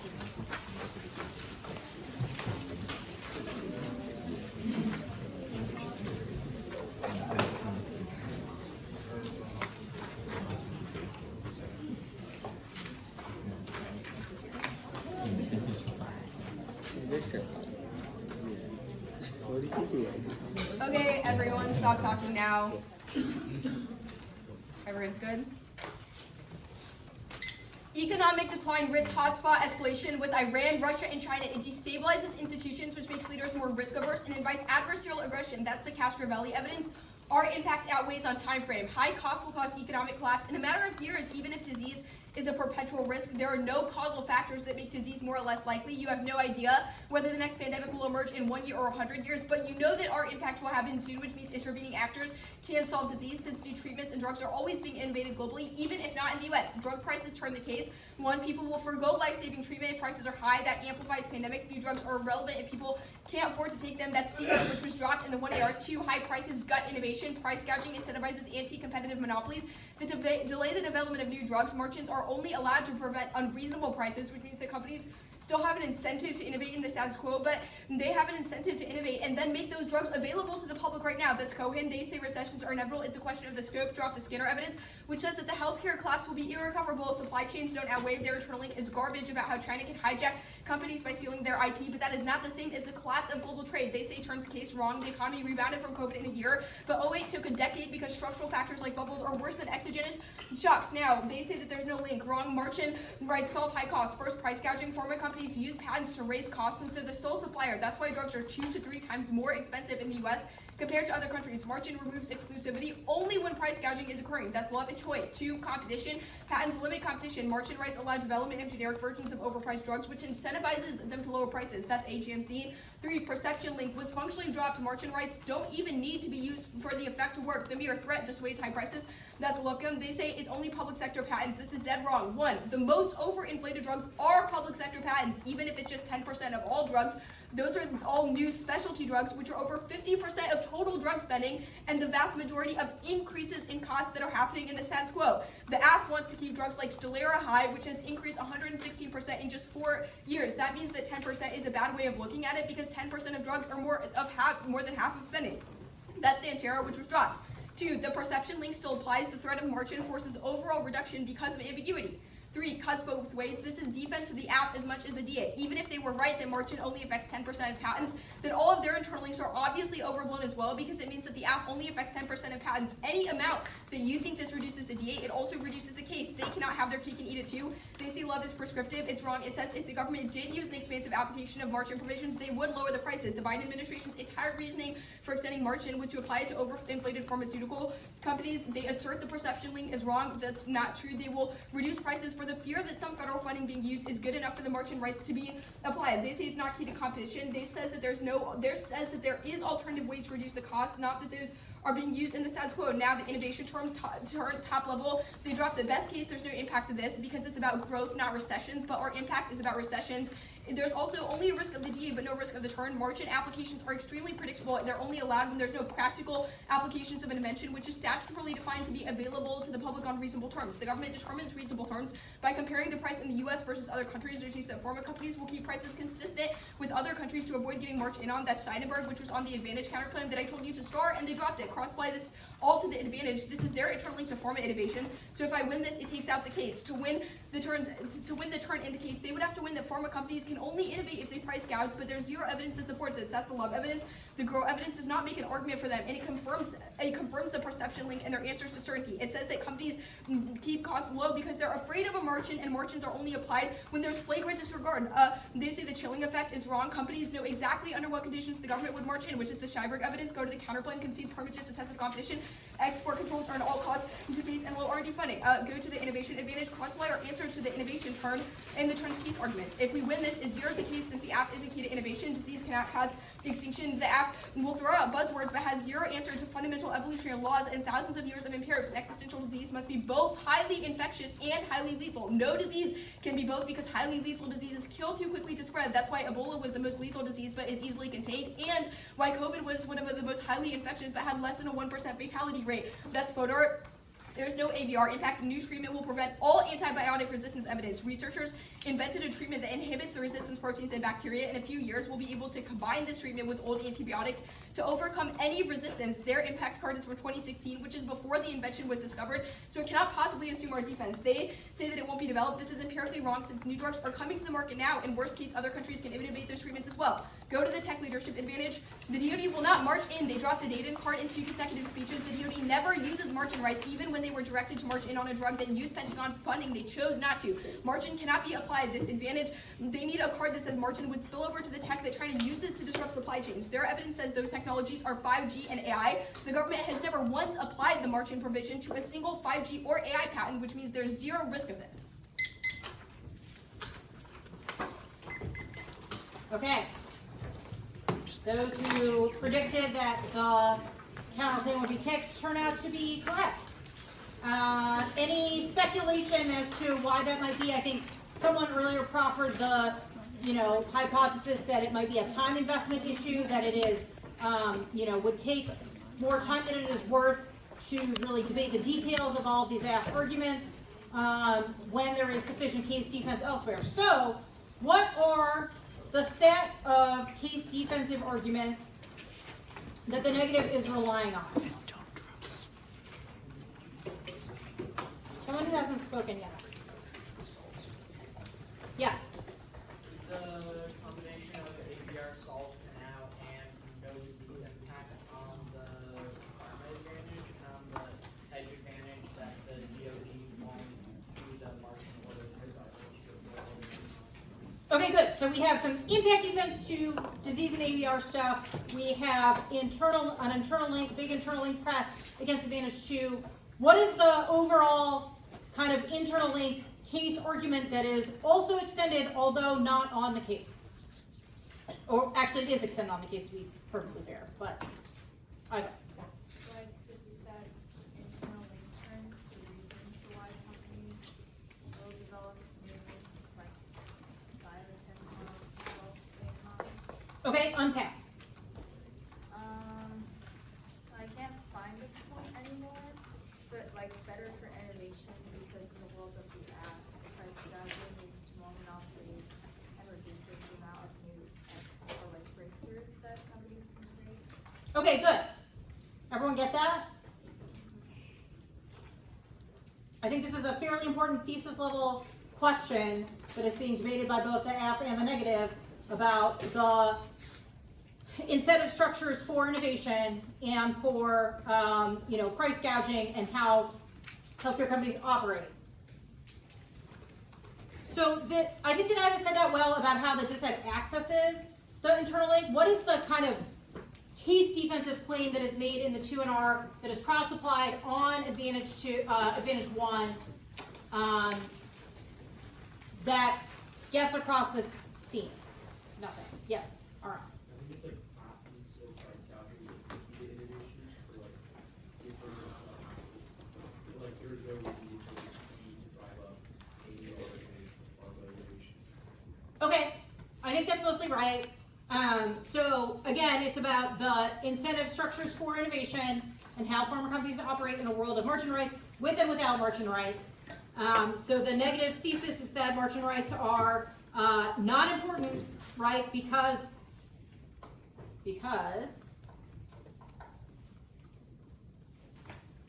so one of the reasons I'm kind of hammering this is because it is a set of important questions that I think you all should resolve when you're making the decision. But it is also the case that the debates on this year's topic are going to look a lot like this in terms of everyone is, making a pretty detailed, nuanced set of arguments, like I said earlier, about the incentives for innovation and how they operate and who gets them and how, and what they do in response to a set of particular kinds of incentives. And I think that, being able to zoom out and kind of crystallize what is going on either side will be really important to your debates. And if you are like, I am super lost in the sauce and I'm not tracking what is going on in this debate, that should be a signal to you that your debates need to be a lot clearer on the top level of what are the thesis claims, right? Does that make sense to people? So like, if you are confused in this debate, you are going to be super confused in your own debates, and you want to take that as a lesson to you. You need to broadcast what are the top level takeaways. I think that it certainly is, this is like an area that we maybe haven't had a ton of in-depth debates about, and maybe you will and maybe you won't, but importantly, the way that we talk about these things matters. I think that, I thought that the negative was pretty clear about implications for, the kind of case internal links of the mechanics of the DSAD, but it seems like maybe not tracking to a lot of people. So might be a good catalyst for you to think about your own debate. Do you want more time, Michi? A little bit, sorry. Okay, no worries. So most 2ARs will select a particular impact to feature, right? Raise your hand and tell me what impact you think that'll be for this 2AR. And why? Yeah. AMRs. Why? I think it has, like, in my opinion, some keys and stuff about, like, why skip the normal, like, diseases and cause extinction impact, about, like, the paradox of, like, either kills too much or it's, like, a specific thing. And also, I think on the other advantage, they just, like, I think they're kind of swamped, and I don't think that's very good. So, yeah. Okay, fair enough. Aiden. Oh, I was gonna say, wait, isn't that an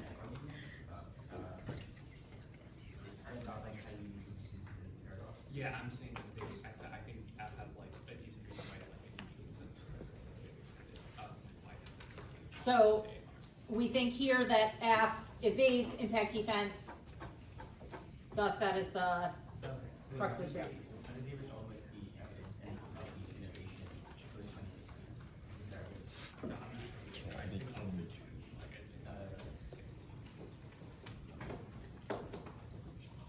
Other opinions?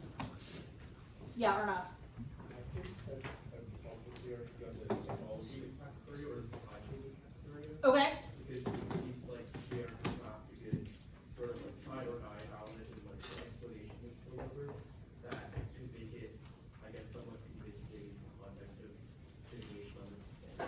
Okay, interesting. So Arnav thinks maybe there's not great terminal defense to the impact part of the supply chain stuff. So perhaps setting up a try or die ballot for the affirmative. And that merely a whisper of an internal link ought to be sufficient. So that's a different thesis or a different prediction. Arya. I think it has to be AMR because a lot of the stuff on the Econ DA flow is with innovation, and like all the turns case stuff is predicated off like drug prices and innovation and stuff. And I think to get the impact of that, they also have to put in AMR. Okay, so I actually see that sort of the opposite.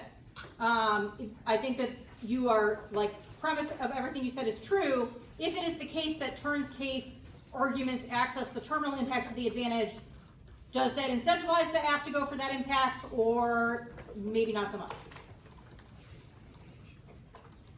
Like, taking on the crux of the debate, I think a tuner that chooses to go for disease stuff is taking on the whole crux of the debate. One that goes for the other advantage impact is maybe trying to evade it a little bit and say their stuff outweighs, and try to get some inroads in a slightly different way. So I think those are definitely two plausible strategies or approaches, but I think we don't yet know which one the 2R will take, but we're about to find out. What's the order? The pharma advantage and then the econ stuff.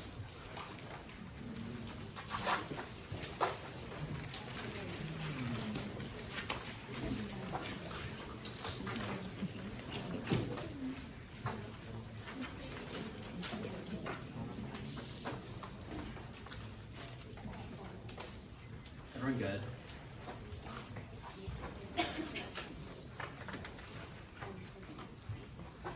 Fast disease impact turns and outweighs recession. The app scenario is immediate diseases are coming now, increasing the scope of margin, deletes the pharmaceutical industry. Latin margin rates are the relevant factor that makes existential disease crises more likely by deleting innovation, which is the key response. Conversely, the econ is slow. They must win that prices will continue to rise and collapse the entire economy, and that margin rates would solve healthcare costs, which is a year-long policy process. They have admitted this in the 2R, especially since there's no counterplan in 2R to shore up defense against this disease. So it is an existential impact with no research to shore it up. Case turns that decide far faster than decide turns case COVID. Proves disease immediately deletes the economic capacity. The 2R is wrong. The only reason why recovery happened was because of medical response and vaccine research, only possible given certain patent rights, which margin rights deletes. Look, you can't get rid of the scope with 20 seconds on each advantage. Margin rights devastate the pharmaceutical research and innovation. Clear and certain patent security underlies the entire industry, since limited monopoly control companies to recoup the billions of dollars required for R&D. That's the damage evidence. Otherwise, extinction, highly infectious and lethal pathogens and AMRs are coming now. The nonlinear existential, also Plump and Silverman evidence. No burnout. One, no evidence assumes AMRs. They are dangerous because they're not so fatal that they immediately burn out, but they do have substantial fatality rates and spread quickly. Their burnout evidence assumes less lethal diseases that don't cause extinction because we can't treat them fast enough. The point of the advantage is that this doesn't work because they delete the capacity for research and treatment. Two, evidence quality is shockingly app. Our evidence is that AVRs would be like the lethality of Ebola with the infection rate of COVID. Evolutionary laws are fake. Our evidence is that millions of species have been wiped out by diseases. Their card is from a neuroscience grad student. Ours is from a PhD in public health. Three, don't roll the dice conceding solvency. This means that patent production can prevent a basic pandemic virus extinction. Treatments don't solve alone what not coming to market. Our evidence is from 2024 and in 2022 and says that companies are bringing new antibiotics to the market because they don't trust their ability to maintain their profits because of expanded margin rights. Their document evidence doesn't say that's coming to market, rather that research exists and is proof of concept, which proves our argument and the thesis of the advantage. Two, Truancy Smith says that Truancy Smith should have been equally applied to COVID, but did not. There was still a pandemic and still a massive impact. That is that.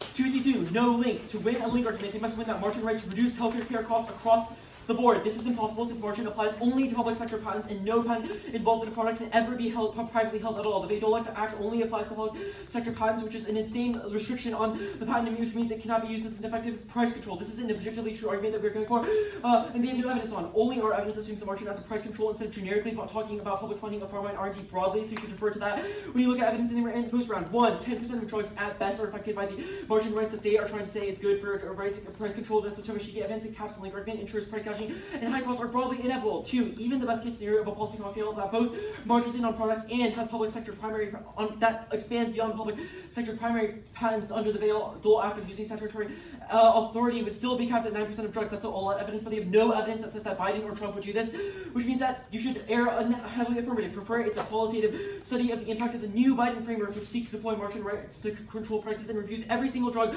available in the U.S. The one in our performs the fallacy that our evidence outlines. Quote, our evidence is, quote, the share of drugs with public patents is significantly lower than commonly cited numbers on drugs with public contributions, unquote, which proves that even if Eleanor is right that a lot of public funding goes into drug research, the public sector held patents are incredibly low. Proves that the impact of price control is capped and low, since Martian exclusively applies to only those patents with full public patents instead of any public funding at all. The Centauro evidence that they cite in the 2NR with all the evidence and statistics is solely about the funding for drugs and has zero warrant about public sector patents beyond the scope, which is beyond the scope and authority of the Bayh-Dole Act. The Conti evidence is also exclusively about public funding alone, and only one sentence. This is true of every 2NR argument.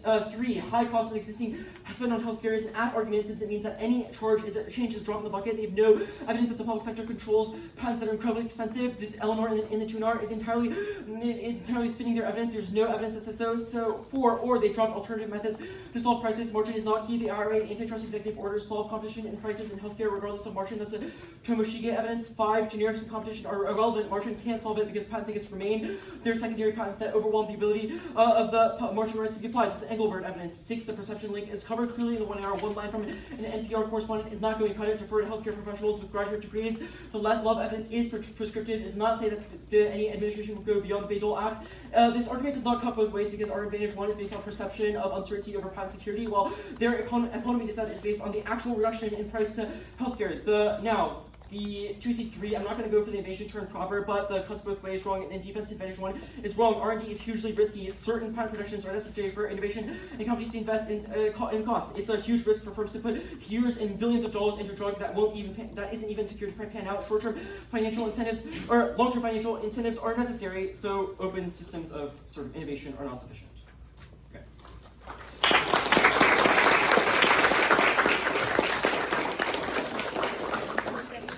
Okay, a few things I want to talk about, and then we'll let you kind of think about the debate, make some decisions, and go to lab to talk about that. So, first off, disease people were correct, or people who predicted AMR as the 2-hour impact were correct. We took on the core of the debate, kind of said we solved pharma innovation, and that has an AMR impact attached to it. The impact comparison was done on the case page, if you notice. So there's like a lot, the kind of overview in this 2AR is oriented around winning that that impact turns and outweighs the econ disad, right? And that's all done on the case flow, so that is a place that you're going to want to look if you're deciding this debate on the basis of whose impact you think is more significant. We answered all the kind of arguments in the 2NR on the case, as well as doing those big, as well as doing that big kind of impact comparison spiel. And then we went to the disad, and we extended what? Okay, and I am begging for someone to, yes, you in the back, explain the no link argument to me.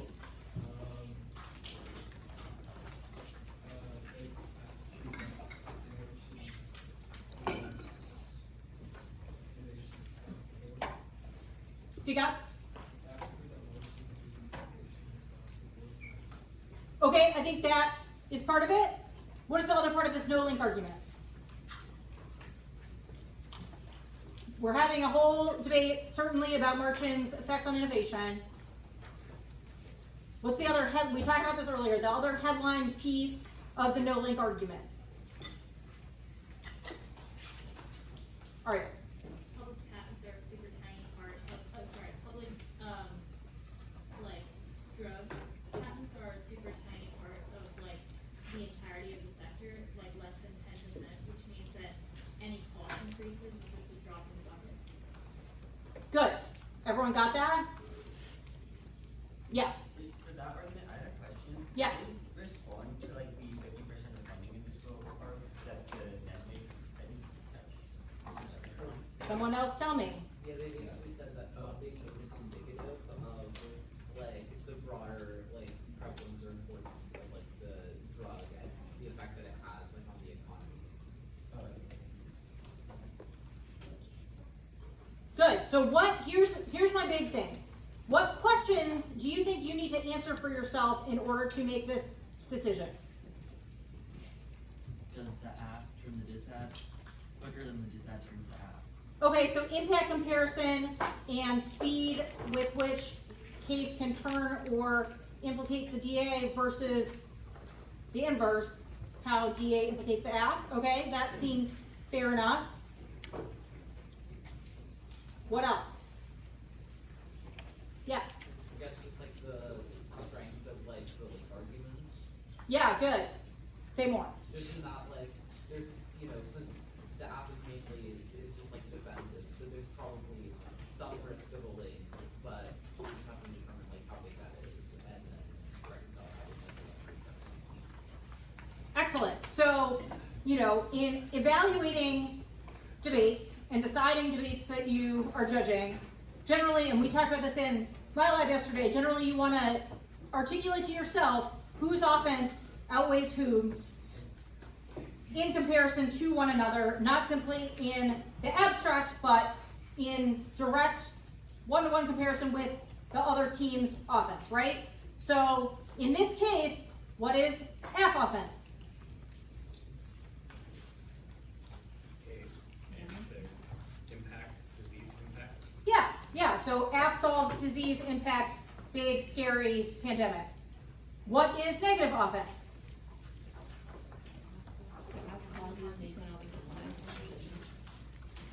F, hurt, econ, sale. So, as our friend is telling us, we have to decide how big the risk of the negative's DA is, right? We have to articulate to ourselves and decide what relative comparative risk of this DA do I think there is in comparison to relative risk of F advantage, right? And so I'm like walking through the pieces with you of what needs to be resolved in order to decide that. And I think we've covered the, certainly the kind of top pieces, which is impact comparison and, speed of accessing other side's offense.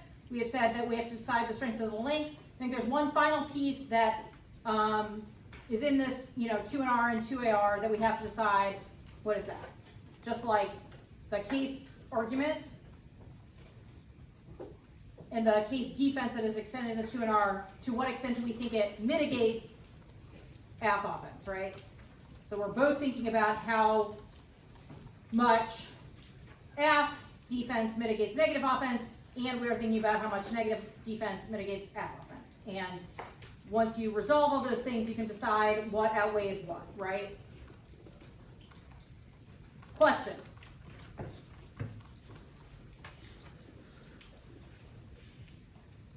Okay, I want you to take some time. We're gonna give you probably 5 minutes with just your flows. And really want you to write some stuff down for yourself, because most judges do that. Most judges will write down, what do I need to resolve and how am I thinking about it, because you're gonna have to give an RFD. So write down what questions you're resolving. In a few minutes, we will both send you off toward your labs and also send out and have everyone access the speech docs in case there are cards that you want to read in making that determination. But I really want you to have a flow-based set of resolutions for yourself before you look at any cards. And part of that calculus is deciding what cards do I need to read?